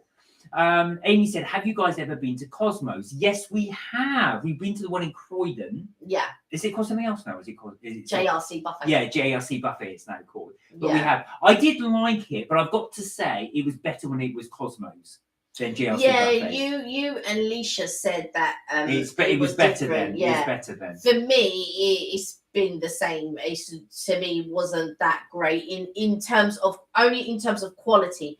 Quantity and price and stuff was really good value for money, I thought. But for me, the quality was. I always go for quality, but you don't quite like quantity. I like the quantity. Yeah. If you want a really cheap buffet that's all right, it's not the best quality, but it's all right. You want try Jimmy's World in the O2. Yeah. So you have to pre-book, but it's 20 something pounds. I'll find out. £22. £22 per person. Yeah. I think it's one of the better value buffets. Yeah, absolutely. And then it's 12.5, but I think it's discretionary charge as well. Yeah, discretionary service charge. And you can pay for your drink separately. So, like, if a group of you is going, then you can all go to the bar and get your drink separately, just like you do at Cosmos. I always think that's a blessing because nobody's going to quibble over the bill about this person drank that much, that person drank that much, this person got dessert, but that person didn't get dessert, blah, blah, blah. So I always think it's good when you go to somewhere like Jimmy's World or Cosmos, because nobody's quibbling about the bill after. You normally, in Cosmos, which is now JRC Buffet, in Croydon that is, you can go in, pay for your money, so pay for your food at the beginning, go in, and then you just buy your drink separately. At Jimmy's World, you can pay for the food after, I think, but then again, you can go to the bar separately. There you go. So for you guys to see, I don't know if you can see that there. That's the menu at Jimmy's World. So it's 20-something pounds. I'll see if I can find it out. But what's good about it is, like I say, it's one of the better ones for value for money. The food isn't the best quality you'll ever have, but it's similar to Cosmos, but it's quite cheap. So that's Jimmy's World at the O2. Yeah. What does Alfred say? Oh, Alfred said, thank you guys. I really appreciate it. Looking forward to my trip. We'll be going to Blackwell in 2 weeks. Your videos are genuinely amazing and heartwarming. Oh, good. Thank you for the great word. Thank you so much. I appreciate you watching them as well. I hope we're making good. I always think that whenever we put out videos, I think, I hope we're making good content. So I'm really happy to hear that we do make good content. Do you know like we should have filmed Jimmy's World? I did regret us not doing that. I know it was somebody's. Do you know what? It was because it was a family thing, and I think I did do a little bit of filming. It was on my phone, I think. And I think I was intending to do it as a TikTok or a YouTube short. I can't quite remember. I'd have to go through because I don't know if I put it up in the end. But I'm always conscious as well. How have I filmed it? Did I get good shots? Can I edit it correctly? Somebody did something the other day, and I was watching one of her videos. So I didn't know she won Australian MasterChef, but you told me. Yes, that's right. Yeah. So there is a cook, Marion Grasby, and I always love her recipes and things like that. I'm always like following and looking at her recipes. And when I made the noodles the other day, it was her recipe that I was following because I really love, Thai, Japanese, Chinese, all Korean, all of that sort of all those sorts of flavors. And she's always got great recipes, and her mum Noi is so funny, and she goes, "Oh, son-in-law," like she's always like down in the son-in-law and stuff like that, and she's got the grandkids are running around and stuff like that. But she did that. There was an edit that they did, and I really, really liked it. And I was trying something. So when I was doing the pineapple upside down cake, I was trying something new. And what was a shame at the end of the video was that the two recommendations came up, and they came up covering the pineapple upside down cake. It was a bit thing about, but yeah, we try to improve every time that we do videos and stuff like that. So yeah. Well, I hope you find it affordable, but we will be going to a lot more places as well, as we always do. We have got a few already in the back burner, so we do need to edit those ones as well. We should do next time we go to Jimmy's World, which I don't think it'll be anytime soon, but we will film it just so you guys can see it. You can just see like what you get for 22 quid. It is a lot. Like I said, it's not the highest of quality. It's probably right about Cosmos standard, I would say. Yeah, I would say around about Cosmo standard as well, but it's cheaper than Cosmos. Yeah, it for sure is cheaper than Cosmos. And I think it's always a good idea to do a buffet, especially based on price, because I think if you want a cheap night out, like the cost of living crisis is crazy. But if you want like a cheap night out or whatever, and you just want to sort of enjoy a bit of time out, you're not looking at the most expensive thing or the most expensive, like you're not looking for that Wagyu beef. Do you know what I'm saying? You're not looking for that Kobe beef. You just want to go and you just want to have a nice time and you want to have a group and you want to get together and all that. And plus looking around the O2 is really nice, and it's really nice in the evening. And I feel like they've got like a bowling alley or like a gaming sort of place literally almost across the way from Jimmy's World Buffet. It's £22. I'm sure it's £22. Oh, wow. So, thank you, Amy. That's a really good tip. So, Amy actually said now Cosmos is around £22. Oh, wow. It used to be about 37 when we went. Yeah, it was expensive. Yeah. It cost me about 37 for us each. So, that's interesting. I think it's £18 for lunch. Well, funny enough, so these are the prices for Jimmy. So, if you do lunch Monday to Friday, that's 12 till 4 p.m. It's £13, 13. If you do lunch, that's on Saturday, that's from 12 to 10:30. It's £22, and Sunday is £22 all day. That's 12 till 10. Yeah, 10 p.m. by the way. 10 p.m. So if you do dinner though, so the prices don't actually change for the rest of it. If you do dinner Monday to Thursday, it's £20. That's 5 p.m. till 10 p.m. And for the rest of the week, so Friday, Saturday, and Sunday all day is £22. Right. Friday is 5 p.m. till 10:30. Oh, so it's later though on Friday, 10:30. Yeah, so you could do lunch up till 4 for 13. Right. So if you're on a budget, do the lunch and you can get it for 13 quid each. Yeah. So let's quickly check out Cosmo. Amy said, wait, I think it depends on the branch you go to. Oh, I think that's the shopping. Oh, wow. You carry on. The shopping's come early. I don't think I've ordered any freezer stuff, so I think that's good. Wait, I think it depends on the branch you go to. Right, okay. Yeah, that would make sense. Do you know what I mean? Because I feel like probably it might be a little bit of a franchise maybe. So different people who own it, they're going to do different times, different costs, maybe some different dishes even. Do you know what I mean? So I think depending on the area, because I believe there is one in Essex or near Essex, and it might, I don't know if it's still called Cosmos or whether they call it JRC, but I know that they also have one around there. I think even when Richard was on before, because I think we were discussing this a few weeks ago, because Richard was saying that there was a Cosmos or something, and I said, is it still called Cosmos or is it called JRC? Because I know a lot of the Cosmos did change to it's in Montford. Yeah, I think they did change to a JRC, or maybe they still call it Cosmos. But do you know what? I do feel like, especially for Mark, because Mark has a huge appetite and I like variety, I think going to a buffet is really good. But also what you'll find, depending if you want more of these are more reasonably priced buffets, and I feel if you've got a family, these are good places to go to, because the kids can try this, they can try that, they can eat whatever it is, there's the desserts there, and I feel as a family treat, these are good. I also think another place that's good for a family treat or whatever is and reasonably priced is Nando's. But do you know what? Nando's is going up these days. I was quite surprised. I was like, oh, because I used to be able to with less than £15, you could get a drink. I'd get 5 chicken wings and 2 sides. Now it's like a bit more expensive. I'm just like, oh. But I felt like Nando's was always a good place to sort of get together, take the kids and whatever, and it's reasonably priced.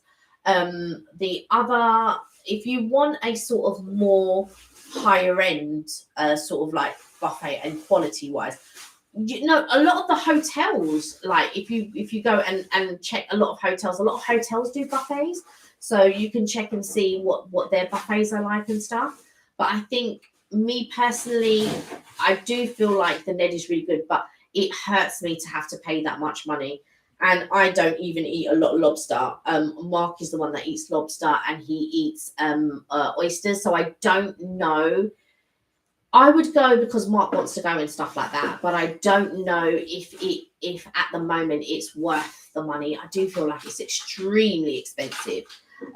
Did you see the vid driver USA exploding with rage at the 300, was that $3 tip and no contact delivery? She took the order back. What's that? So watch, she only got a $3 tip. Do you know what though? In the States, they are very much into the tip. Do you know what I mean? It's a really big thing over there. So is Mark a pescatarian? Yes, he is. He's pescatarian. So while he doesn't eat meat, I'll eat the meat side of things, and he always eats the fish side of things.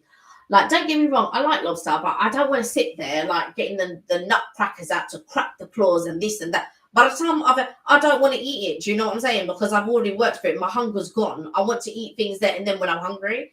And I just feel like, I'm not about peeling prawns and this and that and the other. Do you know what I mean? Are you pescatarian as well? Do you know what? I was chatting with my friend the other day, and it like, I don't meet many pescatarians. I normally meet vegetarians, the odd vegan, but mainly vegetarians. And obviously now in these days where we, you know, people have allergies or whatever, or they just want a healthier style of living and all of that.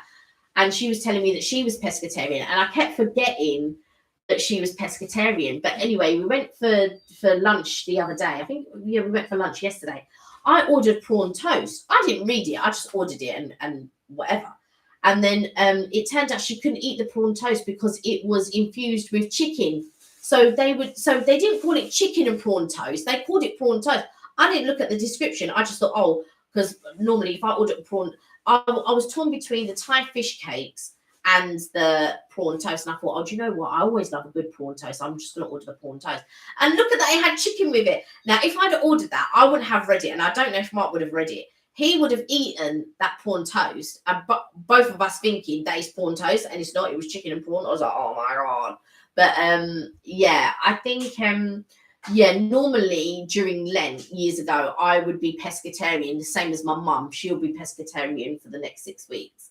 And when I was young, she got it from me because, like, I just thought, oh, you know what, during Lent, I just give up meat. But I've not done anything for the last few years. You have to be careful. I only eat fish when it is cooked at home. Oh, really? So you don't go out and eat fish or anything like that? I think it's a tricky one as well, isn't it? I mean, they are supposed to have separate stations in order to prepare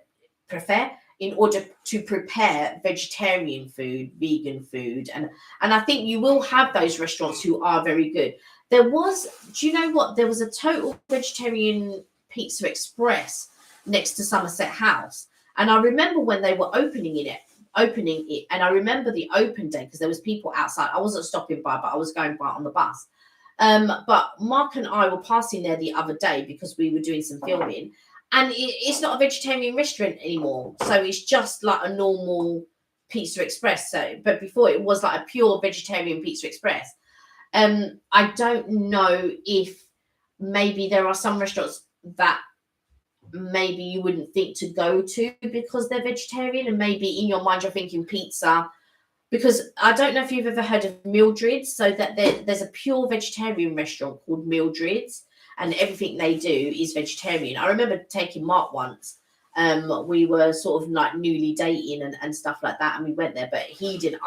I got to admit, I'm a real meat eater girl, and I feel like if there's not protein on my plate, something's missing. So if there's not fish there, or if there's not, I don't know, some type of meat, it feels like there's something missing. But I think that's more psychological.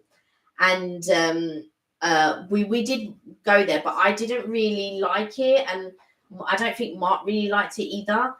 I think Mark likes it more when he can choose. Like with Mark as well, he doesn't always know. Like he doesn't. Oh, do you know what? Oh, I really fancy lasagna today, or oh, I really fancy, whatever. I really fancy this. So I'll say to Mark, well, like, what do you fancy? And he can't tell me. He cannot tell me. He wants to be inspired.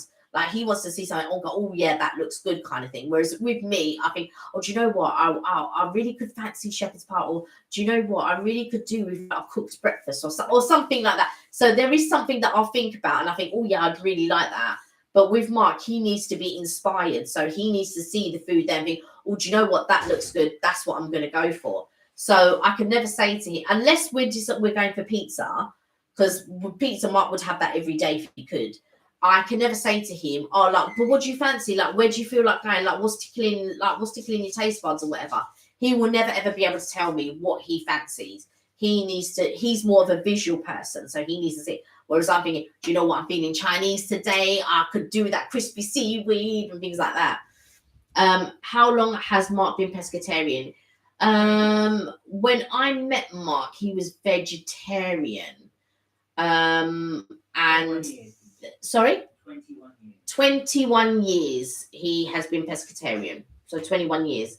Yeah, so you've been for quite a long time. Oh, sorry about that. We had an order delivered for 8 o'clock, but the guy's already come.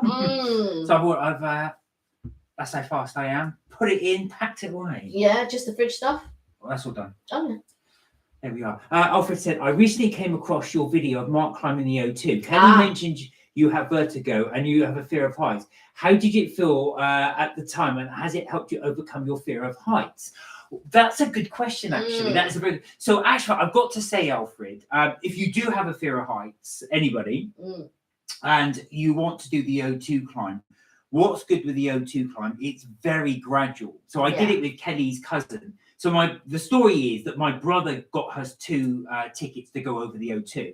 Kelly didn't want to go. No, I wanted to go, but I've got bad knees. And my fear was going up would have been okay. Coming down would have been the problem. So whenever I come down the stairs, my knees hurt very badly. I just normally hobble down the stairs. And I was coming down the stairs earlier and I was like, oh, my knees. And they are now worse than what they were when you did the O2. But that was my only worry, was going up and down the stairs, more down than up, to be quite honest. Anyway, back to the heights thing. So yeah, as you climb up these stairs to go up there, and I was like, oh my God, that's a bit nervy. It's like going up a 3-story building. And then you get to the top and then they chain you to this sort of rope thing and you go up gradually. And I remember chatting to Kelly's cousin. I said, this is high. And Stefano looked at me and went, Mark, this is high. This is high. But because we went gradually, and I'll tell you what was good, to go with somebody else who had a fear of heights. Yeah, because my cousin's got a fear of heights. Yeah, so, and what happens is we gradually went up there. Yeah, it is nerve-wracking because you're looking around. You can see yourself getting higher and higher and higher. What's nice is there's a group of you, so you're in a line. So you feel, we were right at the front, but it's nice because you see people behind you and to the side of you. So you think to yourself, yeah, this is okay.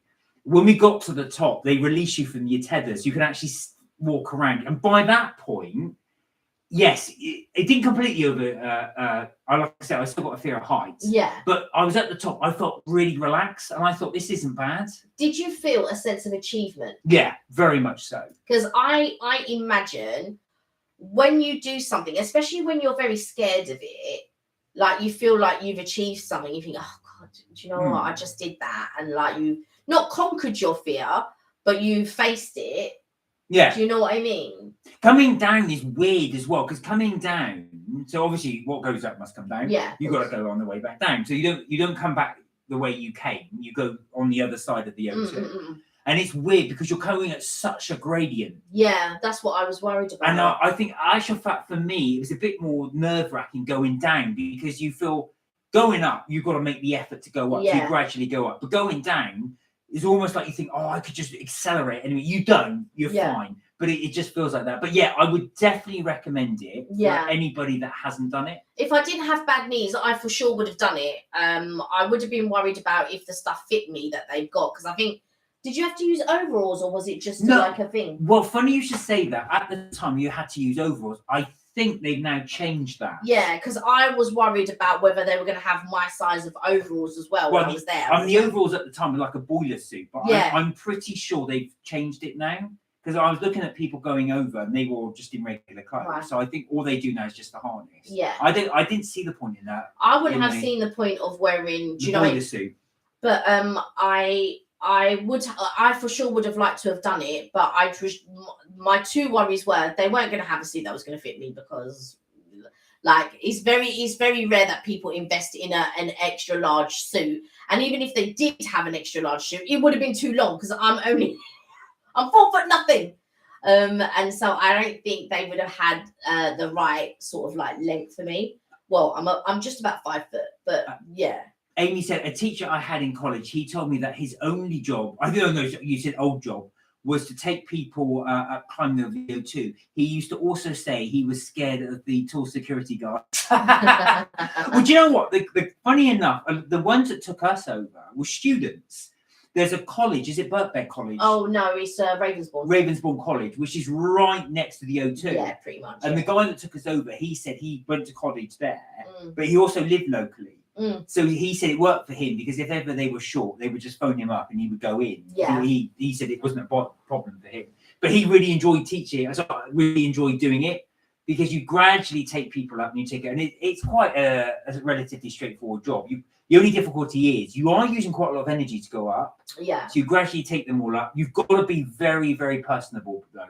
Yeah. So you've got to be able to talk to a large crowd. You've got to entertain them as you're going up. You tell people old stories. The view is fantastic. Yeah, I can imagine. And I love the architecture, because there's nothing really like it anywhere else around the world. The dome. Yeah. Not really. I think, yeah. And I would have liked to have gone, because I think I would have got more filming done if I had gone. I would have like filmed around and proper sort of like spoke about things. At the time, you weren't allowed to take cameras up. Oh, weren't you? No. So you're allowed to have your phone, but it had to be in your pocket. And then when you got to the top, you could take that out. That's what we had to do. Yeah, that's what I mean. So, that was the rule. But I would have, because I said to Steph, I really want to get a, not a gimbal, what's it called? Chest mount. No, the body cam. What's it called? The little. Yeah, a GoPro. GoPro. I really wanted to get a GoPro, because I could have done it going up and then going down. You would have just had it as a chest mount. Yeah. They did say you're allowed to do that. If it's attached to you, you're fine. But he said any phones, we insist you must have them in your because pocket. what if you dropped it? Well, that's what they're worried about. And then they just said, look, if you drop it, that's your fault. Yeah. They're not going to go get it. Yeah. So that's why they said you must have it in your phone. When you got to the top, they said you're allowed to use it. Yeah. I think, and also, you also did the Orlando Eye. Yes. So I did the Orlando. That was everyone's got to go. Take care, Vaughan. Lovely to see you. Thank you for joining us. Have a great weekend, Vaughan. You too. Yes, have a great weekend. Another good way to overtake your fear is doing one of the eyes. So I did the Orlando Eye. I haven't done the London one, which I've done the London one, yeah. So because you got so gradually, that terrified me. The London Eye, the Orlando Eye. That absolutely terrified me. You'll see it in one of our older videos. It's Kelly's birthday. Yeah, and we went up on the in the eye, and it is amazing views. Alfred said, loading up with questions. Ask away. That's what we're here for. Yeah. This is what the chat's for. So please ask us anything. Donut time or Krispy Kremes? Now that's a very easy answer for me. But you? It would be donut time. Yeah. I really do not like Krispy Kremes. I think they're the most overrated donut. So I would say donut time. The reason being, for me, they just have a very chemical taste. Krispy Kreme. I don't mind Krispy Kremes, but they do when products don't use good. It does repeat on me, and maybe that is also part of the reason why maybe I like the more higher end stuff, because I feel like with Krispy Kreme it does repeat on me, and like. In general, I can't have more than 2 cakes or more than like 2 of anything really, because it will. But like with Krispy Kremes, and I do like the jam and the cream one, but later on I pay for it. So I have never had a Krispy Kreme's donut, says Amy D. You're not missing much. You're not missing much. I mean, don't get me wrong. I'm not going to diss them. How about you, Alfred? What do you prefer? Or do you not really have a preference? Or have you not tried them either? So if you've watched our videos that we've done on donuts, the ones we'd recommend would be Donut Time, Bread Ahead, and Donut Tellier. And in my view, it would be in this order. Donut Tellier, number 1. Yeah. Number 2, Bread Ahead. Number 3, Donut Time. Yeah, I'm just like the best, like I always say this, the best bread of a donut is Bread Ahead. Yeah, but the best overall, which I keep telling you. Yeah, no, it's the best overall is Donut Tellier. Donut Tellier. I agree with you. I'm not saying I don't agree with you, but what I am saying is the best bread of the donut that I've ever tasted is Bread Ahead. But the best donut overall has to be Donatelier. Oh, It has to be. Like, trust me, the cream, oh my word, the fillings, oh, so good. Alfred said, to be fair, I've never had a donut time before, but I really like the Krispy Kreme's glazed donut. So actually, I will give you that the glazed one's actually quite nice. It's the flavour one. They did a strawberry and cream one. You bought them. I like strawberry and cream. Oh no, that was so chemical. But it doesn't agree with It's such a strong chemical taste. What's good about donut time is donut time ones are ginormous. Yeah, they are huge donuts, massive. So although they're £5 or £6, they are big. Donatelier ones are small, but the quality is very good. If you're going into central London, Alfred, which you will be for the Ned and also for the Blacklock, treat yourself and get yourself a Donatelier on the way home. It will last to the next day, but you will be glad you did. When you go, I don't know how long you're coming to London for, whether it's just for the day or if it's for a couple of days, but where the Ned is actually, if you go down to Liverpool Street, which isn't too far, it's probably about a 5-minute bus ride. I think you can take the 26 bus will take you there. I think you have to walk to get the 344, but I believe the 26 might pass nearby the Ned somewhere. If you go to Liverpool Street, you've got Humble Crumble in Spitalfields. It's so good. You will have to queue, by the way. You've also got Oh Marivalo. I hope I'm pronouncing that correctly, but that's in Leadenhall where they filmed a bit of Harry Potter there. That's also a really good cake shop right there. There's also along the road where the Ned is further up going towards New Change, there is also a donut time. So if you want to try donut time, it's right there. So the area that you're in there are quite a few places that you can try just in that area. But if you're looking to venture out more into sort of like Covent Garden, Soho, all of those types of places, Charing Cross Road, you've got Donatelier. You've got like a few places in Chinatown that you can try out. There is also Boon Chic that you can try. There's so many places in Covent Garden and Soho if you're there for longer than a day. Alfred said, I appreciate the advice, guys. Thank you. Scarily, I'm even staying at the same hotel as you both did. Oh, really? Strand Palace. But I only found out the fact after I booked the hotel. That's right. We didn't think you would. So if you're staying at the Strand Palace, right? So this is okay. So staying at the Strand Palace is really good. Now I can advise you a bit more on where to go and what to do and stuff. So it depends on what time you're getting there on the day.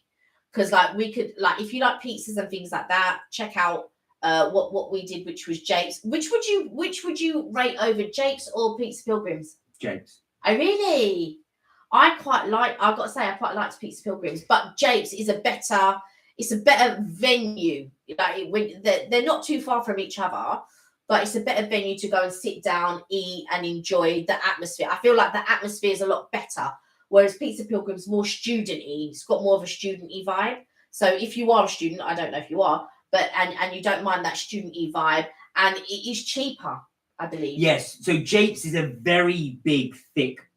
There's almost like a pie. Yeah. So when you pizza pie, so when you eat it, but it's mainly predominantly filling, and that's why I really enjoyed it. Yeah. But it's smaller.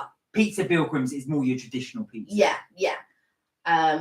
Oh wow! So Amy said, I love going to Chinatown and trying Chinese cakes. They are very fluffy and good value for money. Funny enough, we haven't uploaded it yet. No, we haven't. So we will upload that. We did a little. We decided to go into central London on my day off, and we went to a whole load of places and tried it. So I will get that edited. But we do try some of the treats in Chinatown. Yeah, some of the we tried them. You know them custard filled fishes, and we tried good friends like the chicken, and then we tried the bao buns. I can't remember what the place was called. Is it called? I'll have to have a look. I can't remember what the bao place is called. We tried some bao buns. We tried like different sweets from different stores. What? Because we tried quite a few sweet places. Yeah, we did. I'm trying to remember them all now. We did. If you check out our London trip part 1, part 2. That's when we stayed at the Strand Palace. So we went to all the local places around there to eat. So you'll see what we did try. Yeah.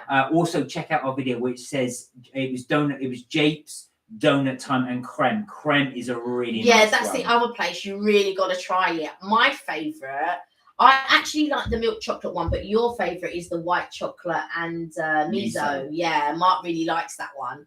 But they also, what I noticed, they were doing the cookie in ice cream. I don't know if it's at that store because they got a secondary store somewhere else, and it's cookies in the ice cream, and that looked really good, and I really want to try it. But again, Sam, he introduced us to it. But there are in Soho, which is not too far from the Strand, there are so many places, so many eateries. You can't go wrong. They have what was the burger place that we were going to try? So that's creme cookies. You can look how thick they are, but the best thing for you to do is eat them immediately because they're always straight out the oven. So it's called creme, CREME, creme. So that's based in Soho. I'm just going to quickly check because I'm sure there was. Where was that burger place that we were going to go to? But we didn't end up going. Do it too. The other place I was going to. There was a queue. They were going to make us wait 40 minutes. So we ended up going somewhere else, but I'm just trying to think where it was. But also there's Cucumber Alley, which is not too far from you as well. Oh yeah, do Cucumber. So we did that in the video. I must try and get that edited this weekend. Yeah. So you can see it. So Cucumber Alley's got some really nice places there to go to. Yeah. So that's at Seven Dials. So Seven Dials is not that far from where you'll be staying as well. But do. Our big recommendation is the Donatelier. On Charing Cross Road. Yeah. I mean, you're staying at the Strand Palace is really good because you're about 10-15 minute walk away from some of the really good eateries. So thoroughly recommend that people stay at the Strand Palace. You can stay a bit, like if you're looking for something more economical, there are the Z hotels. But when we were checking out the Z hotels, and there was another hotel that we were checking out, and it wasn't that too much dearer than the Strand Palace. That's my favourite one. That's not your favourite one anymore. It's been replaced. It's been replaced. But there are quite a few. Oh, Amy said Camden Market does amazing food too. Do you know what? I've not been to Camden Market in years. I used to love Camden Market. Been there for a long time. The best time to go to Camden Market for food is about 4:00 because what they then do is they reduce the price because they want to try and get rid of it. I don't even know if they do that anymore. Oh yeah, I haven't done it for years. Yeah, that's what they used to do. Only because there'd probably be an evening crowd now. Because like the whole big thing is about food markets, isn't it? Like food this, food that. But they're Cucumber Alley. They do sort of like lots of little eateries. But I was watching someone's YouTube the other day, or TikTok, should I say? And upstairs is Cucumber Alley, but downstairs is called something else. And because there's 2 floors, and I don't know what the 2 floors. That's Jake's Pizza. So as you can see, it hasn't focused in very well. That's full of filling. So the actual pizza, when it comes, is quite small. And I sat there and I thought, oh, this is disappointing. It filled me up. It was so unctuous. There's so much in there. Yeah. Alfred said, how did you find the room at the Strand Palace Hotel? Yeah, I enjoyed it. I liked it. That's my mum. Yeah. They what do you call it? So the minibar was free. Yes. But mind you, bear in mind, we went shortly after the sort of, not lockdown, but it was starting to open up. If you check out, was it London Part 1? I think we did it. We reviewed it. Yeah. I can't, do you know what? It's about 2 years ago now. I'm trying to remember what it was. Yeah. And in the room, so you had free, but a lot of hotels are doing that now. A lot of hotels are doing free minibar. Oh, okay. It's not the first time we've had free minibar. That's not the first time. It's a fantastic location, though. You're in walking distance from a lot of things. And with the free minibar, obviously it's not alcohol, but you get crisps, you get biscuits. There's water, sort of like fizzy drinks. It's really. I thought it was really good. We didn't try the restaurant because they've got a couple of restaurants. So they've got breakfast and they've got a couple of restaurants. We didn't bother trying that because we knew that we were doing a foodie weekend.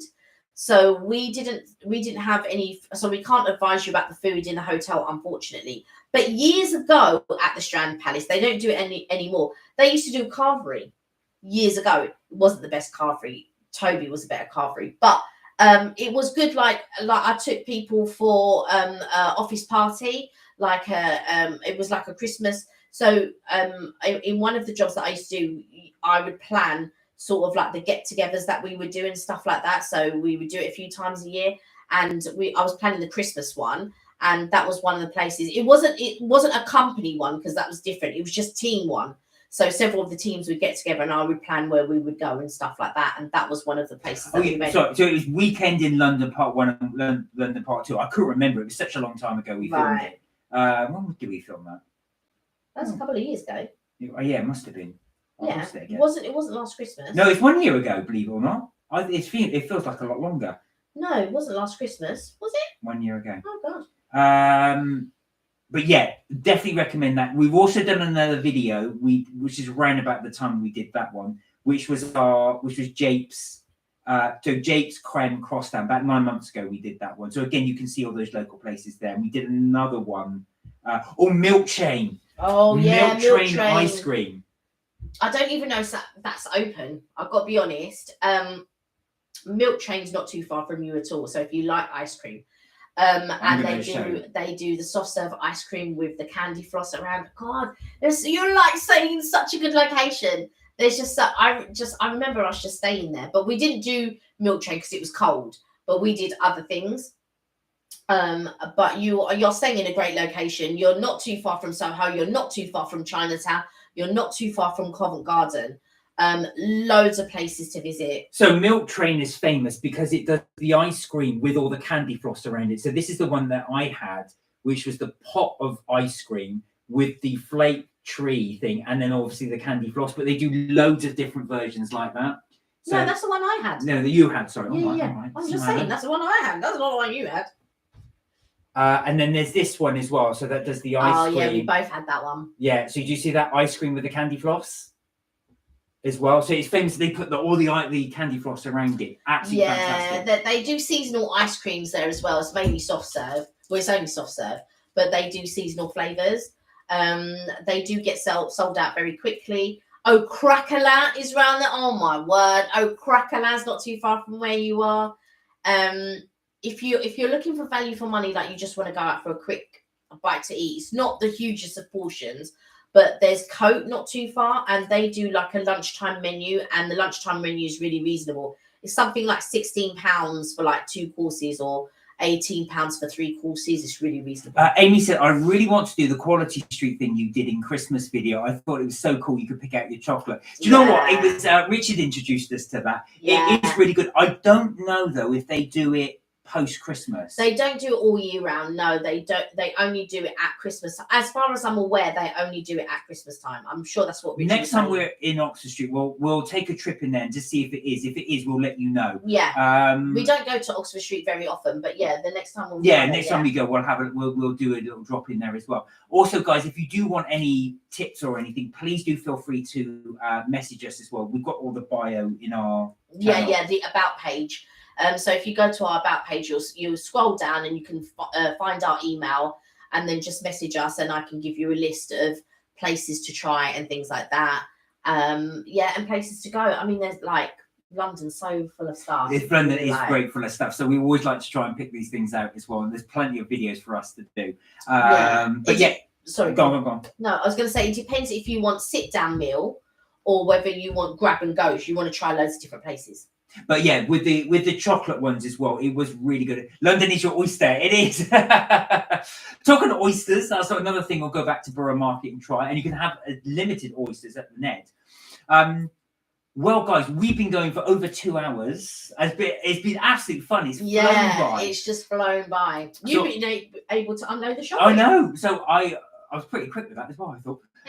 So I think we'll leave it there for today. But thank you so much for joining us on the live. Thank you. We really appreciated it as well. Yeah. We hope we kept you entertained. And thank you for all your comments as well, because we really do appreciate it. And it gives us more gives us more ideas as well for doing more videos as well. So that's a big thank you to you. Yeah, have a great evening too. Thank you so much, Alfred, bless Amy, Aoife, Vaughan, everybody else that was on today as well. We really do appreciate it, Evelyn. That's it for Mark and Kelly's trip tips and things for today. But we will be back next week, same time, Tuesday, 6 p.m, where you can ask us anything you like. Until then, look after yourselves, take care, and remember, you are never too old to have fun. Bye for now. Bye See for you now. on Tuesday. See you Tuesday. Bye for now.